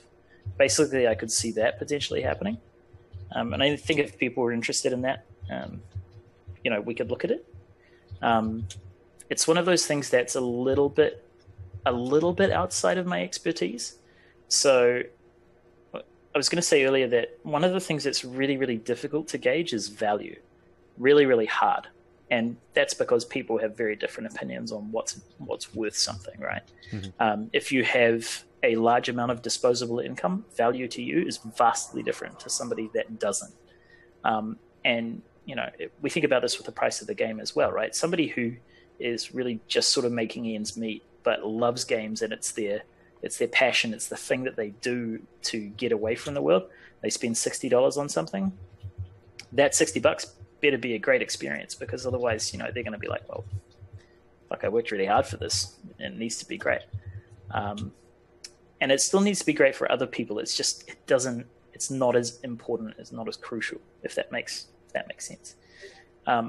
So presenting value, it links completely to how many of these things you might sell, right? So if we have to manufacture all of these things, I don't even know how that works, honestly. And that's where Gearbox would come in. I'd have to talk to them and say, hey, what about a collector's edition? It's like, why don't we look at it? Maybe with the either the mask or the alarm clock, because I think those are the two things that are most unique to the world. But yeah, I don't know. I'll have to ask them, because that's kind of once you get into manufacturing, man, that's a whole other world. I don't understand it at all. Okay, that's totally fine, totally fair. Another thing, I know a lot of people, I've actually been seeing a lot of people floating questions in chat, because Gearbox's reputation themselves as a company as a whole, especially Randy Pitchford in particular, the reputation isn't exactly what you would call the most sterling over the past few years. Ha! Pitchford! Okay, guys. If I may. And because of that, I think that was probably a lot of where the frustration that you see from the gaming community come in, is because you guys signing with Gearbox as publishers kind of sounds a lot like doing a deal with the devil in a lot of ways. And wow, okay, yeah, chat's going to go nuts for a few minutes because somebody brought up Jim. So so what now, did you approach Gearbox, or did Gearbox approach you initially? They approached us. Okay. And what was some of the reasoning behind that? Like, what was the intent with bringing on Gearbox as a publisher? Was this to help get the game to console, or was this to help with the marketing aspect? Or console was relevant, but it's probably more important to think of it in the nature of retail rather than console. So if we didn't go to retail, I don't know that we necessarily would have made the same steps that we did. Does that make sense? Mm-hmm. It's about retail. Retail changes everything. Console, largely console and PC digitally are fairly similar. So, in fact, we're already on the Xbox Game Preview program digitally. So, it's relatively similar. But the main reasoning was that we needed a partner, right place, right time, and we've spoken to and dealt with a lot of publishers over the years. Our CEO has been an independent for 20 years. And we also, we're probably one of the more experienced independent teams in terms of the business side than anyone else sort of in the Montreal area. So we spent a lot of time talking to people about their experiences. and we share as much information as we can about this, because publishers and developers, it all depends on the strength of your communication, whether it's going to go well or not. Because the truth is, most people are actually pretty reasonable. Most people are nice. Most people aren't dickheads. It's really easy to think when you read the internet that we're a race of terrible people, but truth is, species of terrible human beings. But the truth is, we're vastly great. Actually, we're really good people. The vast majority of people are really, really nice. But even two people who really like each other can have an awful relationship because they just don't communicate properly. And that sort of thing exists between developers and publishers all the time. And you can end up with like a publisher that cancels a project, for example, and that will really hurt the developer. And that was something that happened for a very long time. That was part of the sort of the market before Steam reinvigorated the like independent scene with digital downloads and that sort of thing. It was all about having a publisher because that's where the money came from. Publisher or die. And that led to those imbalances that I spoke about earlier. I have a lot of situations. Every developer alive at the time, including Randy, went through that experience where a publisher, probably put them in a really shit position. Because it's really hard, and especially as you get bigger as a studio, it's very, very difficult. If you've got 50 people under your in your team, right? That's a really significant amount of money that costs every year. Like count up 50 people, right? Think about the salary that you would be comfortable with. Now multiply that by $50, 50 people, and you've got a huge, huge amount of money you need every year just to keep going. Right. So what happens if a publisher drops that funding? And that happened for a very long time, and it led to sort of this publisher-developer relationship, which was really, really difficult, parasitic, and it leads to many of the consumer issues that they have today about publishers. Now, the thing is, it's changed a little bit because there's more freedom for developers now. So there are more different types of publishers out there. So there are standard publishers. So UB's fairly standard, Warner's fairly standard, Activision. They're sort of the big names you guys have heard. They still operate roughly the same way. You also have smaller people like Devolver. You have is it Paradox, I think, is one of the other ones that's super, super popular. And so you've got a range. Exactly. And then you've got these other people that come in and try different things. And Gearbox is one of them. So I can't really talk too much about it. But the way that they try to operate is to be extremely pro-developer. And so far they have been. And it's been open and honest. And honestly, it's not all been perfect. Any relationship when you're working with two different companies, you come on board, but we have shared Slack channels now. We talk pretty much all day, every day. And it's the highest level of communication I think anyone has ever seen in the Montreal industry anyway. So it's going really well. It's why it's so strange for me to see everybody hating Gearbox, because while I understand the history and the perception of things, they've been really great to us and behaved really well. So it's very complicated.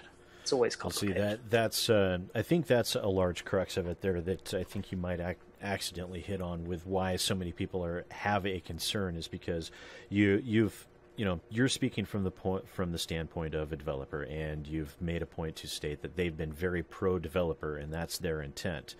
The difficulty is the perception behind Gearbox is that while they may be pro-developer because they need the developers, they have been notoriously anti-consumer over the past few years in a lot of their actions. And I think it's that standpoint and that perception that's raised so many concerns here.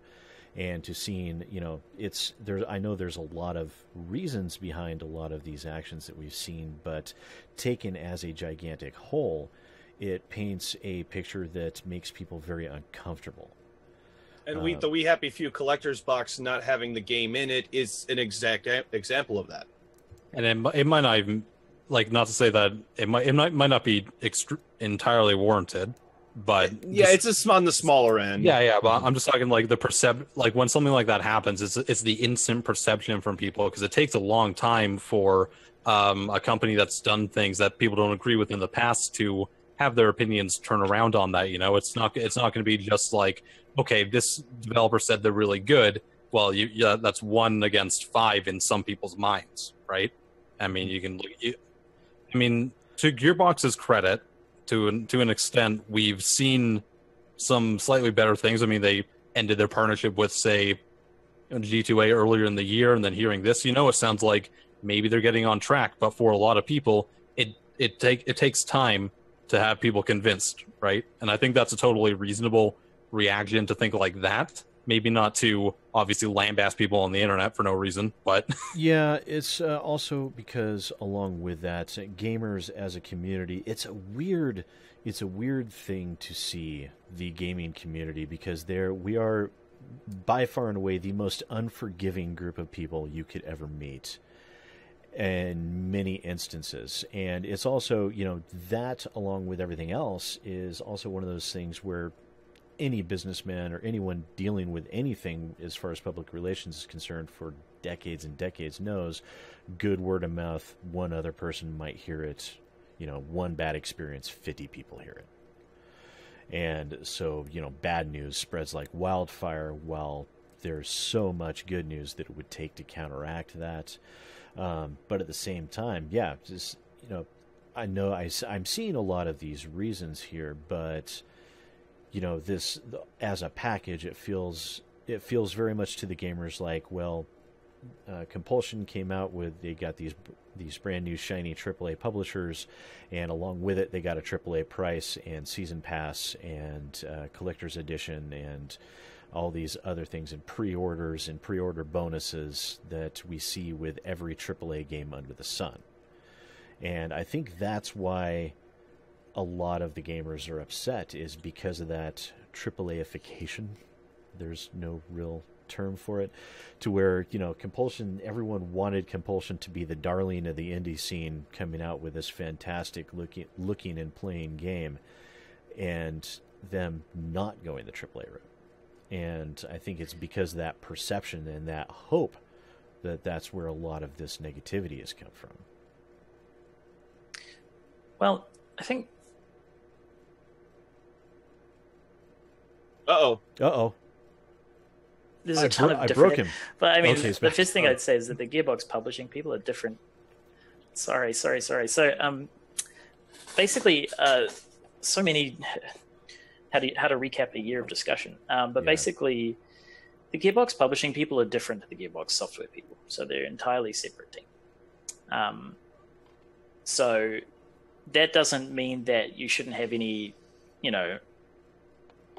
different opinion because of the association with the Gearbox brand. That's totally fine.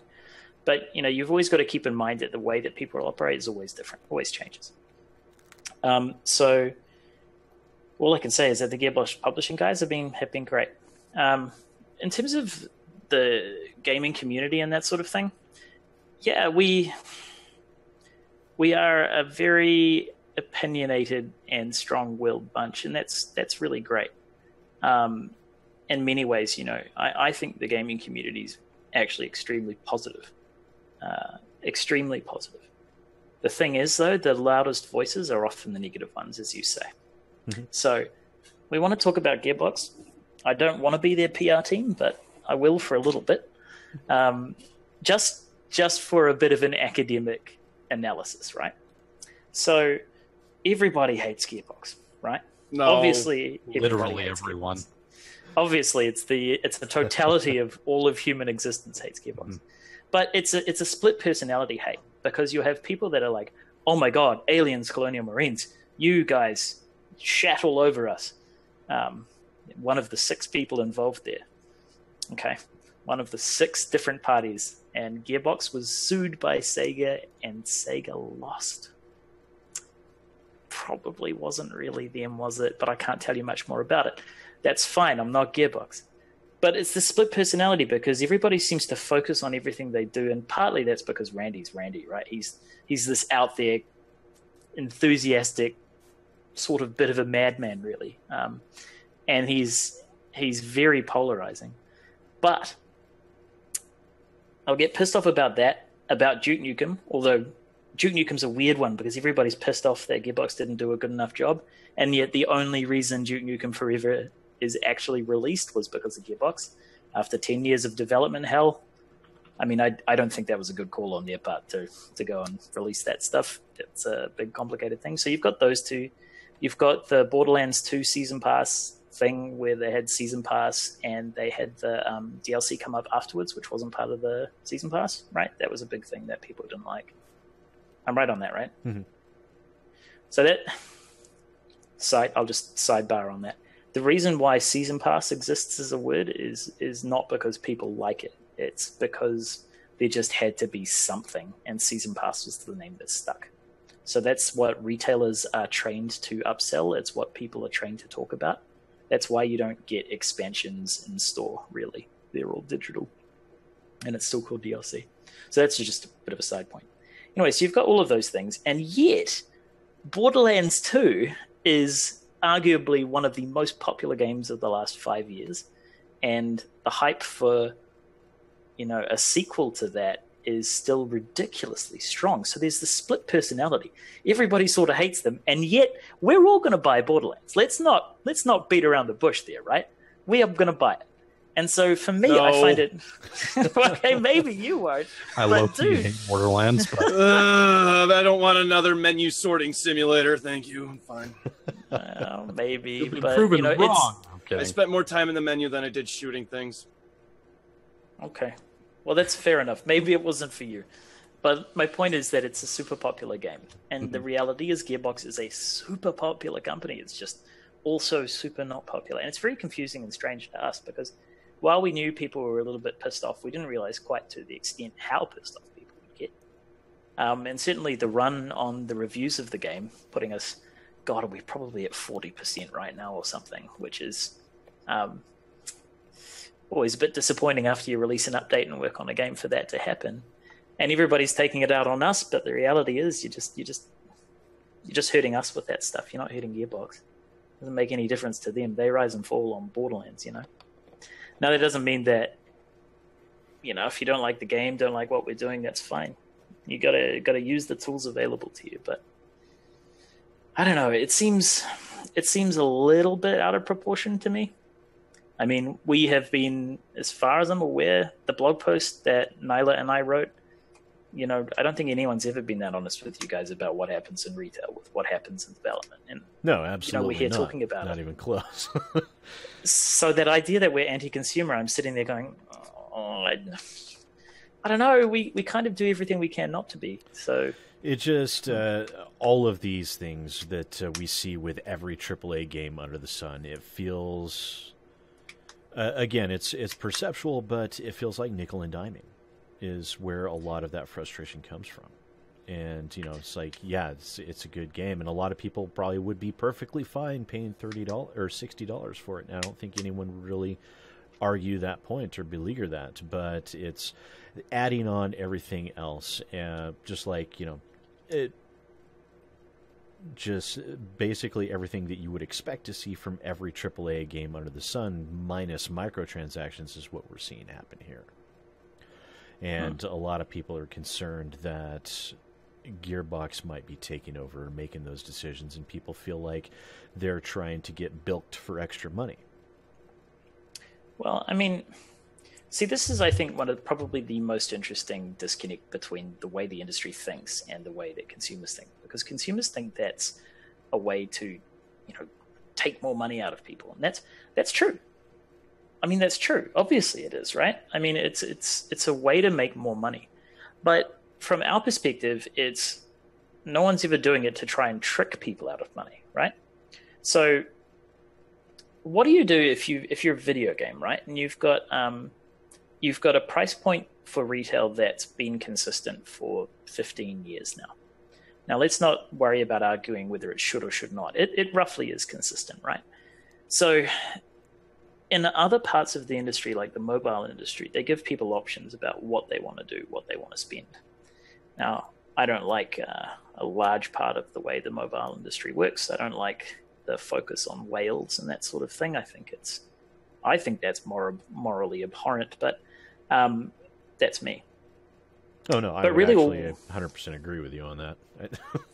And I mean, look, I've been to microtransaction seminars that just, it's not nice. But I think there's a very big difference between that and something like season pass or expansion content. You're talking about XCOM 2, right? Is an expansion nickel and diming? I mean, well, I like XCOM 2. The nickel and diming aspect with the season passes, it's not so much about the nickel and diming. It's more the expecting someone to pay money for content sight unseen. It's like expecting people to pay money for a promissory note of content to come later that may or may not be worth the value of the season pass that you're purchasing.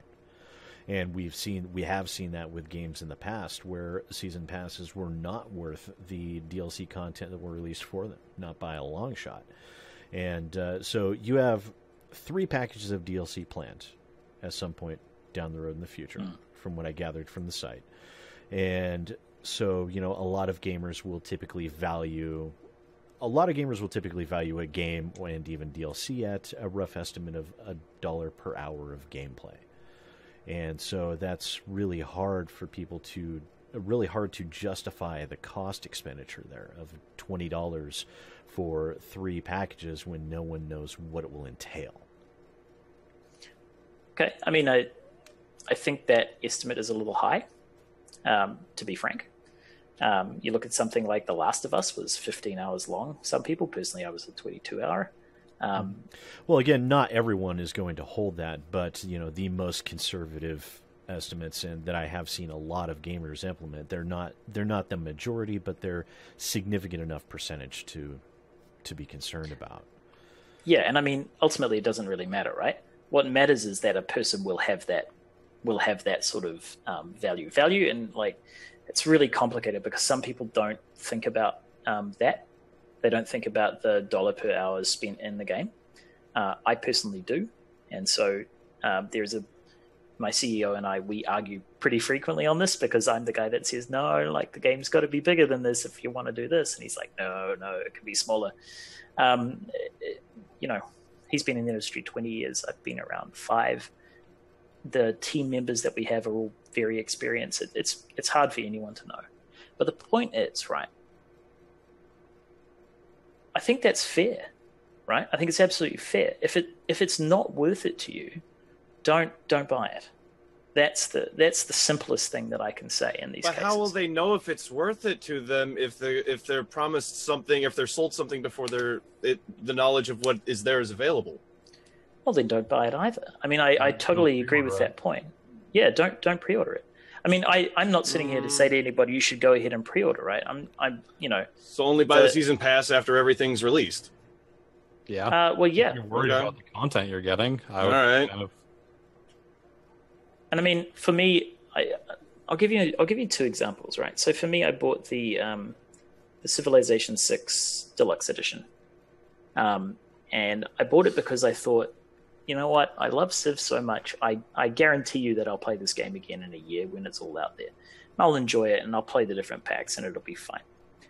And I didn't do that on The Witcher. So I pre-ordered Civ 6 Deluxe Edition, but The Witcher 3, I bought it 50% off because I wasn't sure I'd like it, and I didn't buy the DLC. And it's my favorite game. Right? I think The Witcher 3 is a masterpiece. It is a masterpiece. I wish that one day I'll create something that approaches how awesome that game is. But the point is, people make their own calls on that. And if people want to wait and aren't sure about it, they should wait. I think that's got to be the position from the industry. And there are some people that will go out there and say, go buy now. It's the best deal. Great. Let's go sales and marketing on you. But we don't do that. We just try to provide people opportunity. And I will also say that if we didn't have retail in the pipeline, we probably wouldn't be pre-ordering season passes right now or having them available for retail pre-order. The reason why it's there is that season passes exist for retail, right? They exist for retail. I mentioned before that they're called season passes because that's what retail is trained to deal with. They're also there because that's the only way that DLC really sells at retail. When your game is on the shelf, you've got these options of, hey, do you want the deluxe edition? Do you not? Once that goes away, you're just left with the game. So if you release DLC 9 months later, you can't put a DLC box on the store because the game's not on the shelf anymore. So that's why season passes exist. It's basically a way to say, okay, do you want the extra content that's coming? If you don't, that's cool, buy the normal version. Why not sell season passes after the fact all the content's released then, though?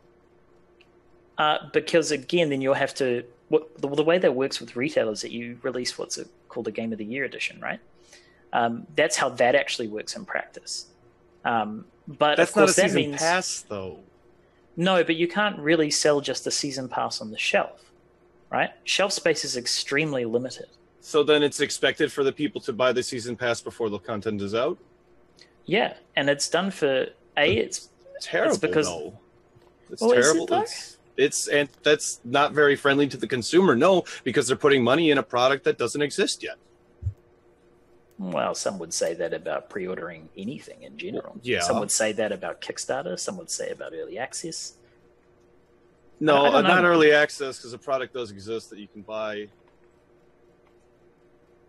Okay, maybe well, with early access, you're buying into an incomplete product.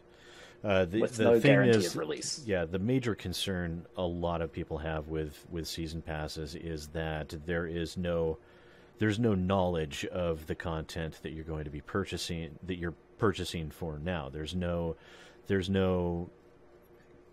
concept of what is this going to look like when it's finished and the DLC is released. There's no... Kickstarter does have that. Early access does have all of that. Mm-hmm. One of the things with season passes and DLC too, and this is a concern that I have about them, I think this is my personal biggest concern, is that when games are being developed, and again, I'll go back to Battlefront, it's my whipping boy today, I think people are very concerned in part that when they're buying a game, some of that stuff may have been withheld, whereas, in the past, or 2000s, way before that, it wasn't. So it's like, what do we know for sure that this content was made after the entire vision of the game was created, or are we paying extra money just for what the full version of the game is supposed to be a year later? And I think that's a really big concern that people are getting a bit ramped up over nowadays because of, again, not that I despise Battlefront, but again, it's the thing that's just popping in my head today. No, you're talking about the concept of day one DLC and on disc DLC. Like Capcom has done that in the past, and then we had the Mass Effect character that was actually a little bit of a misperception there, and that was on the part of EA is why that was, but yeah, that concept, I think that's foremost in people's minds when they think of season passes and DLC, is the whole concept of day one DLC and content that was designed and finished before the game launched being charged for later. So I can actually answer some of that. Mm-hmm. I think that, again, this is something that's a combination of myth, and if you want to be more insulting than I probably should be, conspiracy theory, and a misunderstanding of the way game development works. So it's a combination of those two things. So it's pretty commonly stated around the internet that developers and publishers will cut content out sort of cynically at the last moment to sell in a store, and that's a myth as far as I'm aware. It looks very apparent that way. It looks really easily done that way a lot of times. Well, there have been instances where it's been shown that Capcom had done that with characters and portions of some of their fighting games where those characters were actually on the disc. And what a lot of that was I guess it would say half the content was on the disc. It wasn't actually finished, and they finished it off and unlocked it later, and a portion of the content was on the disc. I actually have to agree with Samuel a little bit, that was a little bit of a misperception in some areas, but there are still a lot of concepts of day one DLC, and because of those extremely poor communications and handling of content like that by EA and Capcom and Activision and 2 others that we've seen examples of that happen with in the past. It has given birth and given rise to this aspect of day one DLC. Now, a lot of times people will say, well, if it's cosmetic, that's fine. Which, I actually agree with, because we understand that you're putting polishes and bug fixing and stuff long after the majority of the assets for the game are actually designed. And more often than not, most people won't have any issue with extra, non-game altering DLC packages at the game's release. But it's the idea of, and a lot of it is perception, but still it's the idea of a slice of the game being pulled out to be sold at a later date or locked behind an additional paywall. It can even be stuff like publishers, like people feel like publishers meddle with it. Like, oh, Gearbox is going to meddle with We Happy Few and we're going to see loot crates pop up for it or something too. I mean, when you think about like in the last couple of weeks, I mean, or Shadow in of some War, instances, an entire difficulty level being locked behind a paywall. Yeah. Stuff like that. So, and again, let's look at Shadow of War recently. So there's people that are convinced that the loot crate system for that game wasn't added until the entire game was done, and it's like, okay, no, we have to add in these extra systems, or in reverse, they could be told to take away a system. It might not be the case. It could be the case though, but there's no clear answer. And people, even if the developers say that, like I think Monolith did say, like this is not like a reason the game was delayed or anything. There is still that perception. You have to somehow convince people, and it is a very gray area because you're never going to be entirely sure. That allegedly did happen with Deus Ex, though. Mm-hmm. Yeah, and that's why people should be concerned about it, and that's why people are concerned about it. I'm just saying, like, you don't know 100% from either side, but that in itself is a reason to be concerned. Mm-hmm. So with the day one DLC, I mean, I can totally understand it, and personally, I agree with the frustrations there. And I get it, it makes sense. And I think there are people in the bigger studios who will make arguments why that would be fine and why that would be not, and I'll leave that to them because it's not what we do. But I will say that the idea that stuff just gets cut, I've never heard of an example of that actually happening in the industry. We have people that work for UB, for Warner, for developers for 20 years, right? It's not...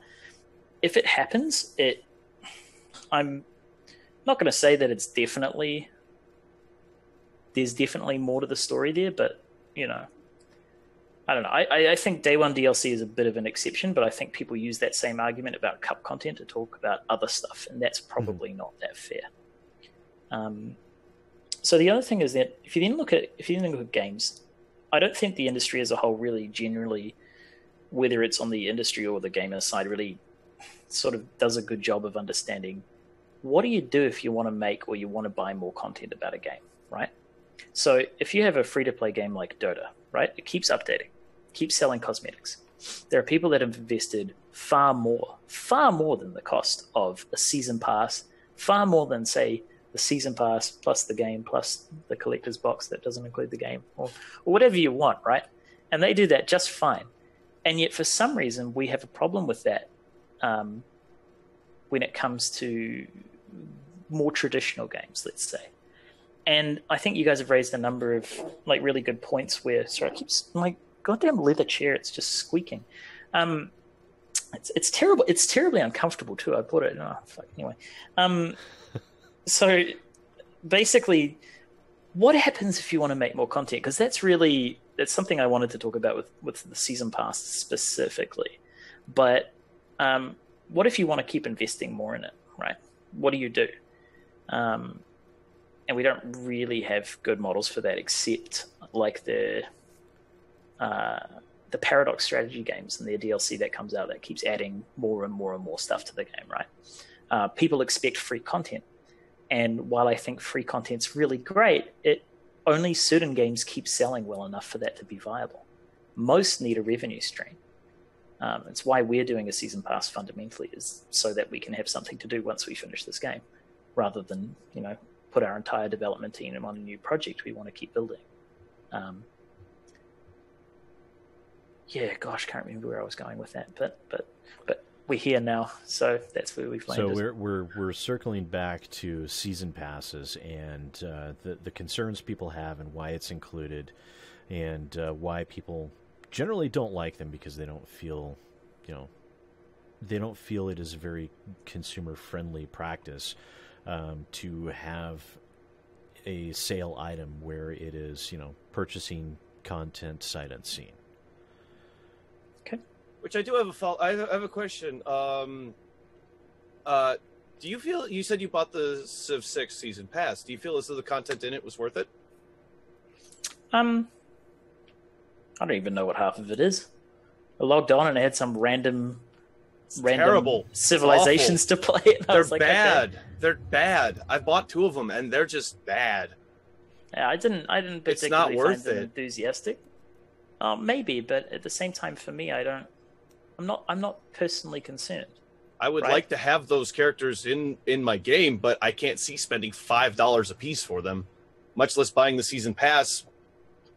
I don't think you can even buy the season pass separately for that game. I'm not sure. If that's the case, then if you have to buy the season pass if they do it like that, and you have to buy the season pass before anything even comes out, before you even own the game, that's terribly anti-consumer. I didn't know what was going to come out for XCOM 2 either, but I still bought the season pass for that too. Doesn't make it consumer friendly though. Maybe not, but I don't know. I think as far as it goes, we talk about consumer friendly a lot, but in the end, often it's because you don't really know. So for example, I can tell you what the rough goal of what we want to do is, right? I can tell you what the 3 topics of the season pass is. But one of the reasons why we don't talk about it is because if we reveal it now, it's much harder to market it and sell it later. Now, maybe that's something that could change. Maybe people could talk a little bit more about what it means. I think that's a fair question. But at the same time, I don't know. I think the right answer with all of this is to say, well, okay, I'm not going to buy it personally. And to encourage people, hey, I think we should learn more about what season passes actually contain. Because I think that makes sense. I think that's a good point. Do you think if the industry said more about what's in season passes, there'd be more, the gamers generally, if they knew more about what was in a season pass, do you think it would be more comfortable to people? Absolutely. I think I would be. Yeah. I would definitely be, because I'm looking at the Steam page right now. You cannot buy the Civ 6 season pass separately. Mm-hmm. There are some. I would love to have like a game plan when games come out, being like, and I know when you're doing DLC, if you release your full game, then you decide to do DLC, you could scrap that DLC even. Things happen in game development and stuff, but it would just blatantly be consumer friendly to just have a list of general things like, hey, here's what we want to do to expand on the experience now. This is what you can expect. That might change if that happens, that can cause a bit of uproar as well. But I think overall it is better for consumers. So let me ask you another question. Like, even if you were to add in some rough estimate details, I think it would make it a lot more palatable for gamers. Like, estimated 7 to 15 hours gameplay, so X number of new characters, X number of, 2 to 5 new areas, big asterisk, numbers subject to change based on development. That way people would at least have some form of idea about what they're paying for. And to an extent, even if it's a rough guess, it would be better than nothing. And if you leave it a range, then you wouldn't have people coming back, well, you promised this much. And it's like, no, it was a range and it was subject to change. You'll get but that. At the same time, you will inevitably get those information. The more information that can be provided to your customers, the more their minds will be put at ease. And I think the more a reason comfortable they'll feel purchasing that. There is a reason that people mind, get so defensive over everything, right? And I think part of it is that we're so used to not being told things. So when you are told things, and then the consumers will nitpick everything. But if it became an industry standard, I think it would happen less, because people will become accustomed to seeing like, okay, this is probably what I'm going to get. I might get like 2 or 3 less hours, or something could happen, but it's good to at least know. But I think people inherently distrust even when people are being honest right now. And I think that's a global problem with the entire industry. rather than like just a like WBEA, whatever publisher or developer.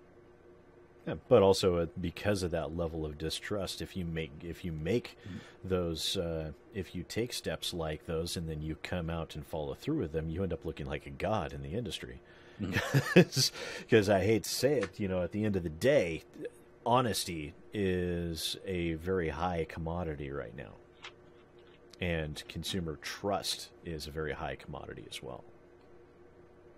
So, what would you say though if a developer didn't make enough money from the season passes to actually fund the development of the season pass? Well, don't make the season pass. Well, also you have to. That's why settle down there, man. That's why I would say, you start off with a range. You have a base range of, okay, we plan on making these 3 packages. What's the absolute minimum base? Like, you have an income scale where the more you get, the more you're able to flesh out your DLC, obviously. But also you can't. It's like making a game yourself. You can't rely on, that would be akin to, well, pay me for the game before I make it. That's where a lot of the season pass stuff comes in, where you can't necessarily gauge how many people will want to buy the DLC by itself until it's made. Whereas unless you have people that have that blind trust or simply don't care, it's like, yeah, I enjoyed the base game, I'll throw $20 at it, whatever I get is fine, whatever. You will always have those people that lack that concern. But if you always rely on factors and numbers of guaranteed sales before something is made, then that makes your job a lot harder. And it makes the relationship between yourself and your customers a lot less stable. Yeah, I mean, that's fair. And in practice, that's how it works. So you plan for let's say you plan for this much. And then if the game sells really, really well, you can maybe deliver that. If it doesn't sell well, you still deliver this. I had a question. What did you say to me right after I made my comment? Oh, I said, hey, just settle down. We're not like... This is a happy discussion. I'm just trying to talk. I was being serious. Okay, man. You know what? If it costs too much to make the thing, don't make the thing. Well, okay, yeah, but it's very, very hard to then. You may not even be able to refund people if you do that. There are practical problems if you do that. Don't sell the thing. Okay, well. You're arguing with an entire industry of people here, mate. You're not arguing with me. I'm trying to explain to you why things happen. I was arguing with you. No, but this isn't.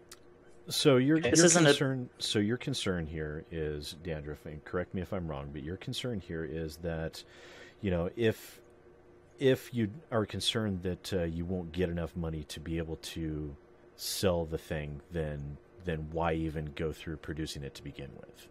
Why attempt there's to plenty of games that are for it.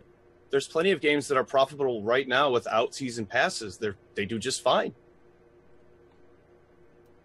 Well, I'll tell you what, we will never agree on this point. You're very hardened. You're very hardened against the season pass. It is a very standard. I don't think you know me. Well, I'm just going off what you're saying here, man. I'm not saying or assuming anything. It's just you're very clearly against the concept as a whole. And that's fine. Entirely. That's fine, and I don't think I bought season passes before. I bought both season passes for Rainbow Six Siege. Was happy with them. Okay, so I mean, I think that's really the core of the point, though, isn't it? If developers do a good job and create good season pass content, people are happy. If they don't, then people are unhappy. It's kind of very similar to making a game at that point. I also knew what I was getting in that season pass before I bought it. Everything I was getting in that season pass before I bought it. Okay. Well, I mean, it's something we can look at. Okay, that's fair.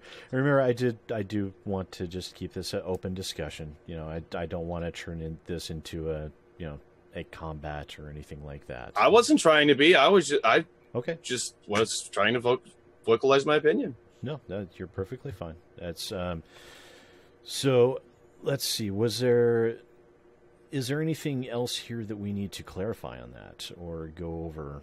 Dandruff, do you have any other questions? Or I do. Sam, how do you feel about the current state of the player base of We Happy Few? The player base? Yeah. I think they're a fairly nice bunch of people. Okay. You mean the total numbers of... Are you talking yeah, about... I'm talking about quantity. I'm talking about quantity. I'm not talking about quality. I'm talking about quantity. Because I don't think you necessarily care about the caliber of person that you're selling games to. You just want to sell them the game and have them play it, of course.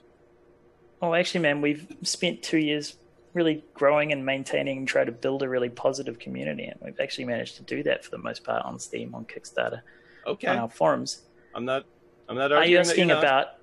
Are you asking about concurrent players, or are you asking about Yes, I'm asking about concurrent player counts as well as versus the total number of games sold, because I'm seeing numbers that just don't quite make sense. Because let me ask you, you don't have to give me specific numbers, of course. I wouldn't be asking that. Has this game sold 100,000 copies, or has it sold a couple thousand copies?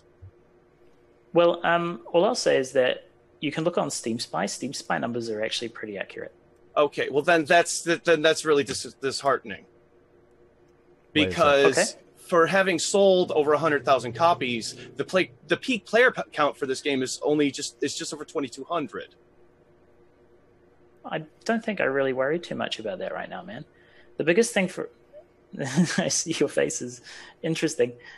The biggest thing for us is that this game and what people want is really a narrative generated experience, right? They want something new. They want the story. That's coming on 1.0. So, look, if the game's going to do well on 1.0, we'd make a great story. I don't think we really care about active player bases, basically. Yeah, we're still in early access. To be fair, from my standpoint, is it's not an online multiplayer style game or even a multiplayer game, and for a story driven game where the vast majority of the story isn't there yet, I wouldn't expect the concurrent player base to be all that high. You know, the majority of the story isn't in the game yet, is what you're saying.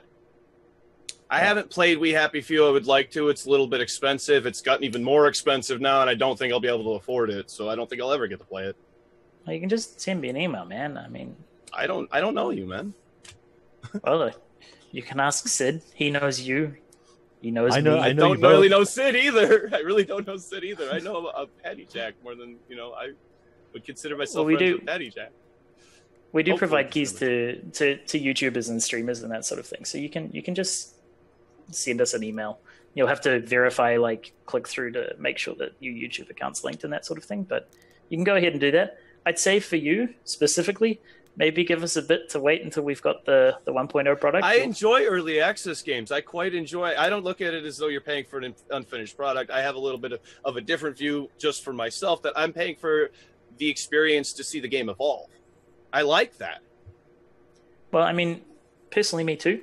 And we've posted development updates weekly for 2 years on Steam, so you can check them out. You definitely have. You've been very communicative with your community about what's going on and stuff with updates. I don't have any problem with that. You've been as an early access developer, that's what you want to do. Well, I hope so. We try really hard, and I know things can get very tense when you talk about business and terms and what's good for people and everything like that. But fundamentally, we really love our game. We love the players that have been playing it. We love the people that tell us stories, and we just want to make the best thing we can. And it's, business is hard. The reality is, we want to be able to keep doing this, so we need to sell copies of things.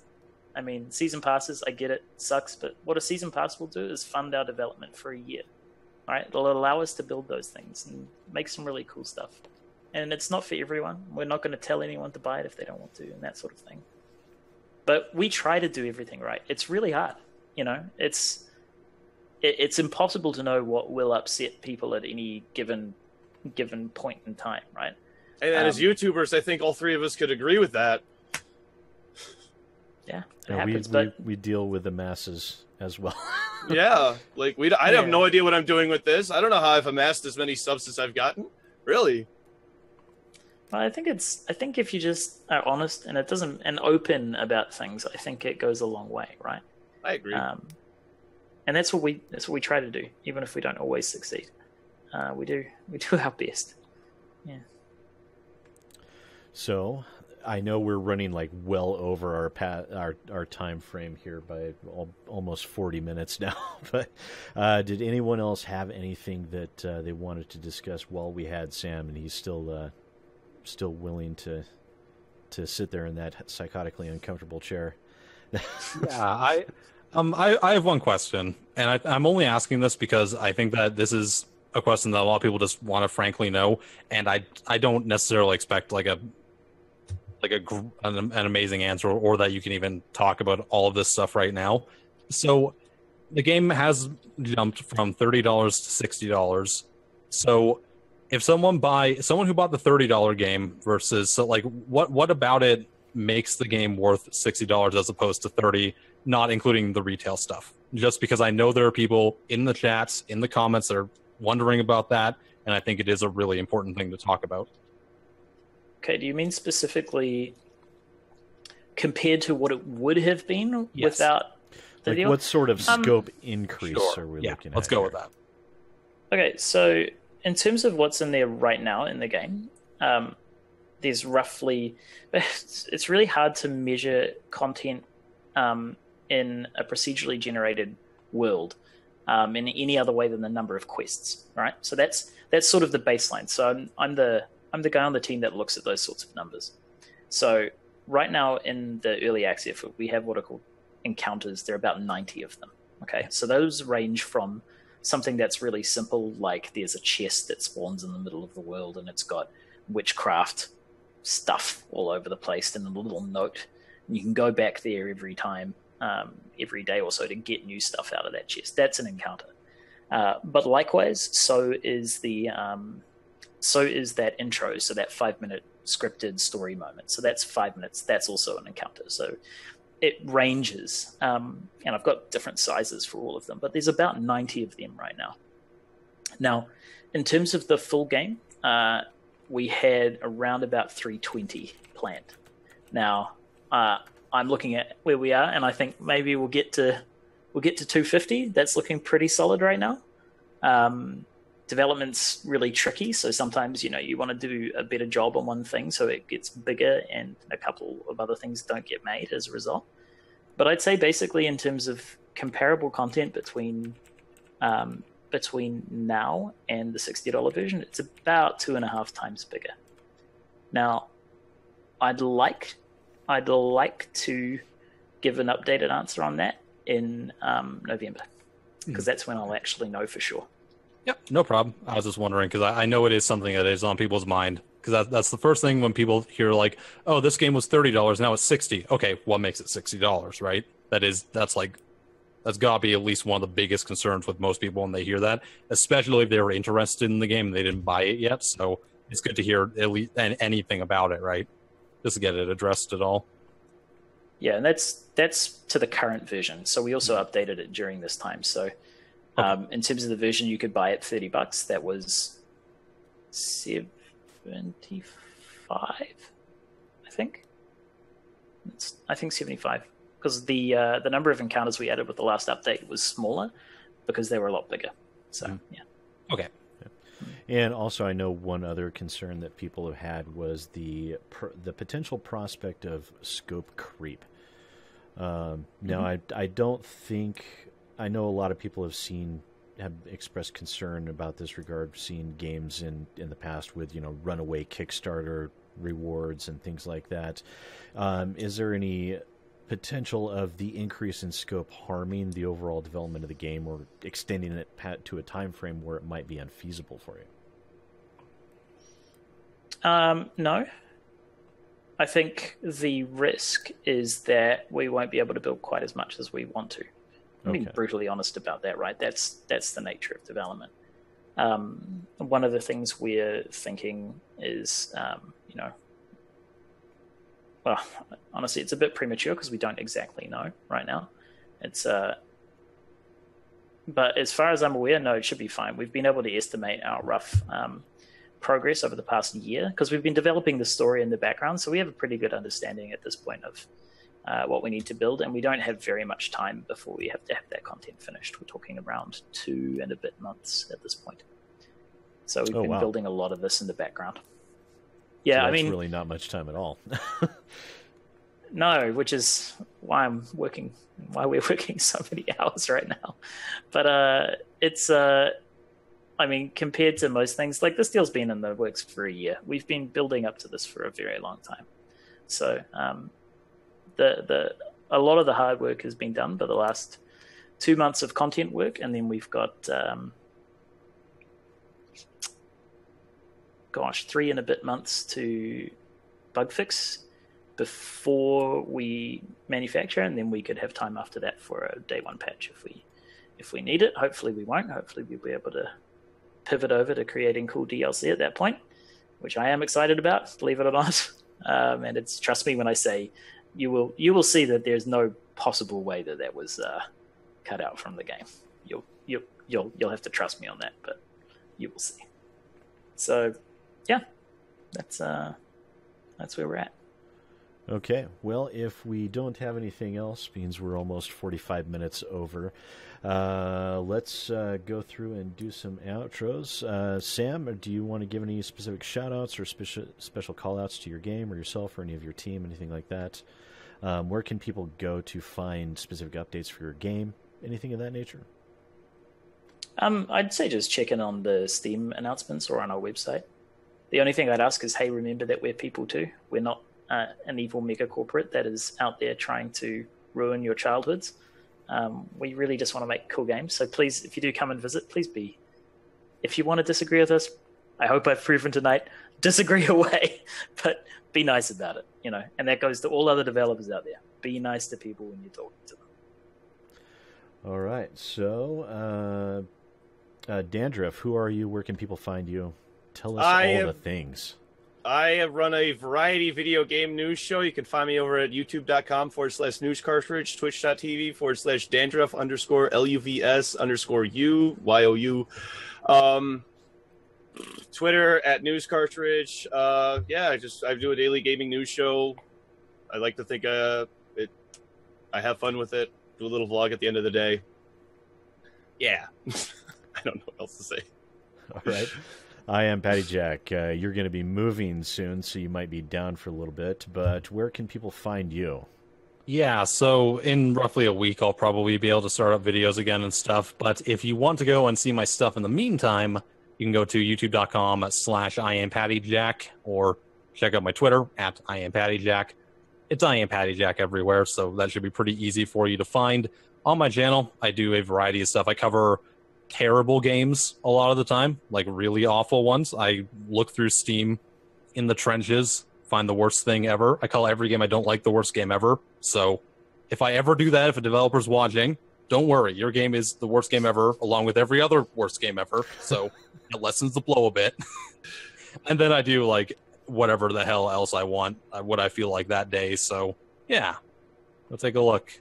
Maybe. Mm-hmm. And Sam, you're getting a huge amount of thank yous in the chat right now. There's not very many developers that would be willing to come out and so openly discuss things. So we really do appreciate it. So thank you for coming on. I know it was, especially being it was relatively short notice, it is very much appreciated. And it's my pleasure. Do you think they want to know what the whiskey is? I can go grab it. I have a collection. I want to know. The worst game. Give me 2 seconds. Okay. Yo, I love whiskey. It's great. It's a good time. I'm curious about this. I got this I'm taking bets. It's Double Dragon 2. Oh wait, it's the best whiskey. I thought you said okay. I'm sorry. I didn't hear right at all. I couldn't really read it. I can't really read it. Your webcam's a little blurry. Yeah, your camera's sorry. blurry. Yeah, it's crap, isn't it? My parents keep complaining about it. No, it's Glendeveron. So. Oh, that's a nice. Yeah. Yeah, no, I like that one. Go. I've been having this like Jameson's Caskmates. It's like made in like beer barrels. It's really nice. It's like coffee. It's wonderful. Nice. That's dangerous. Mm-hmm. Oh, it is. Am I the only vodka guy here? Yes. Oh, fuck. Fuck. All right. Vodka, yeah. I'm not a fan of potato juice. I'm sorry. I don't even think it's potato juice. I think it's wheat juice. Oh, boy. So, yes, ladies and gentlemen, I am SidAlpha, and I have a fly that's attempting to dive bomb me multiple times. I'm going to have to hunt it down and take care of that here. If anyone came in late to the podcast or want to watch this or listen to this later, this will be uploaded to the YouTube channel as well as the SoundCloud. And in the meantime, even though we haven't had a podcast for quite a while, I did go around and get things lined up on iTunes and Google Play Music for people who want to listen to it on the go. So you can just do a search for SidAlpha on there, and you will be able to find the podcast. Those will be uploaded most likely tomorrow. So again, thanks for watching, everyone. Thank you especially to Sam and Dandruff for coming on the show. I really do appreciate it. I am PattyJack. As always, a pleasure. And even though this is the worst podcast ever, we'll probably see a video about that tomorrow. And so this has been the Procedurally Opinionated Podcast. Thank you, ladies and gentlemen, and I will see you next time.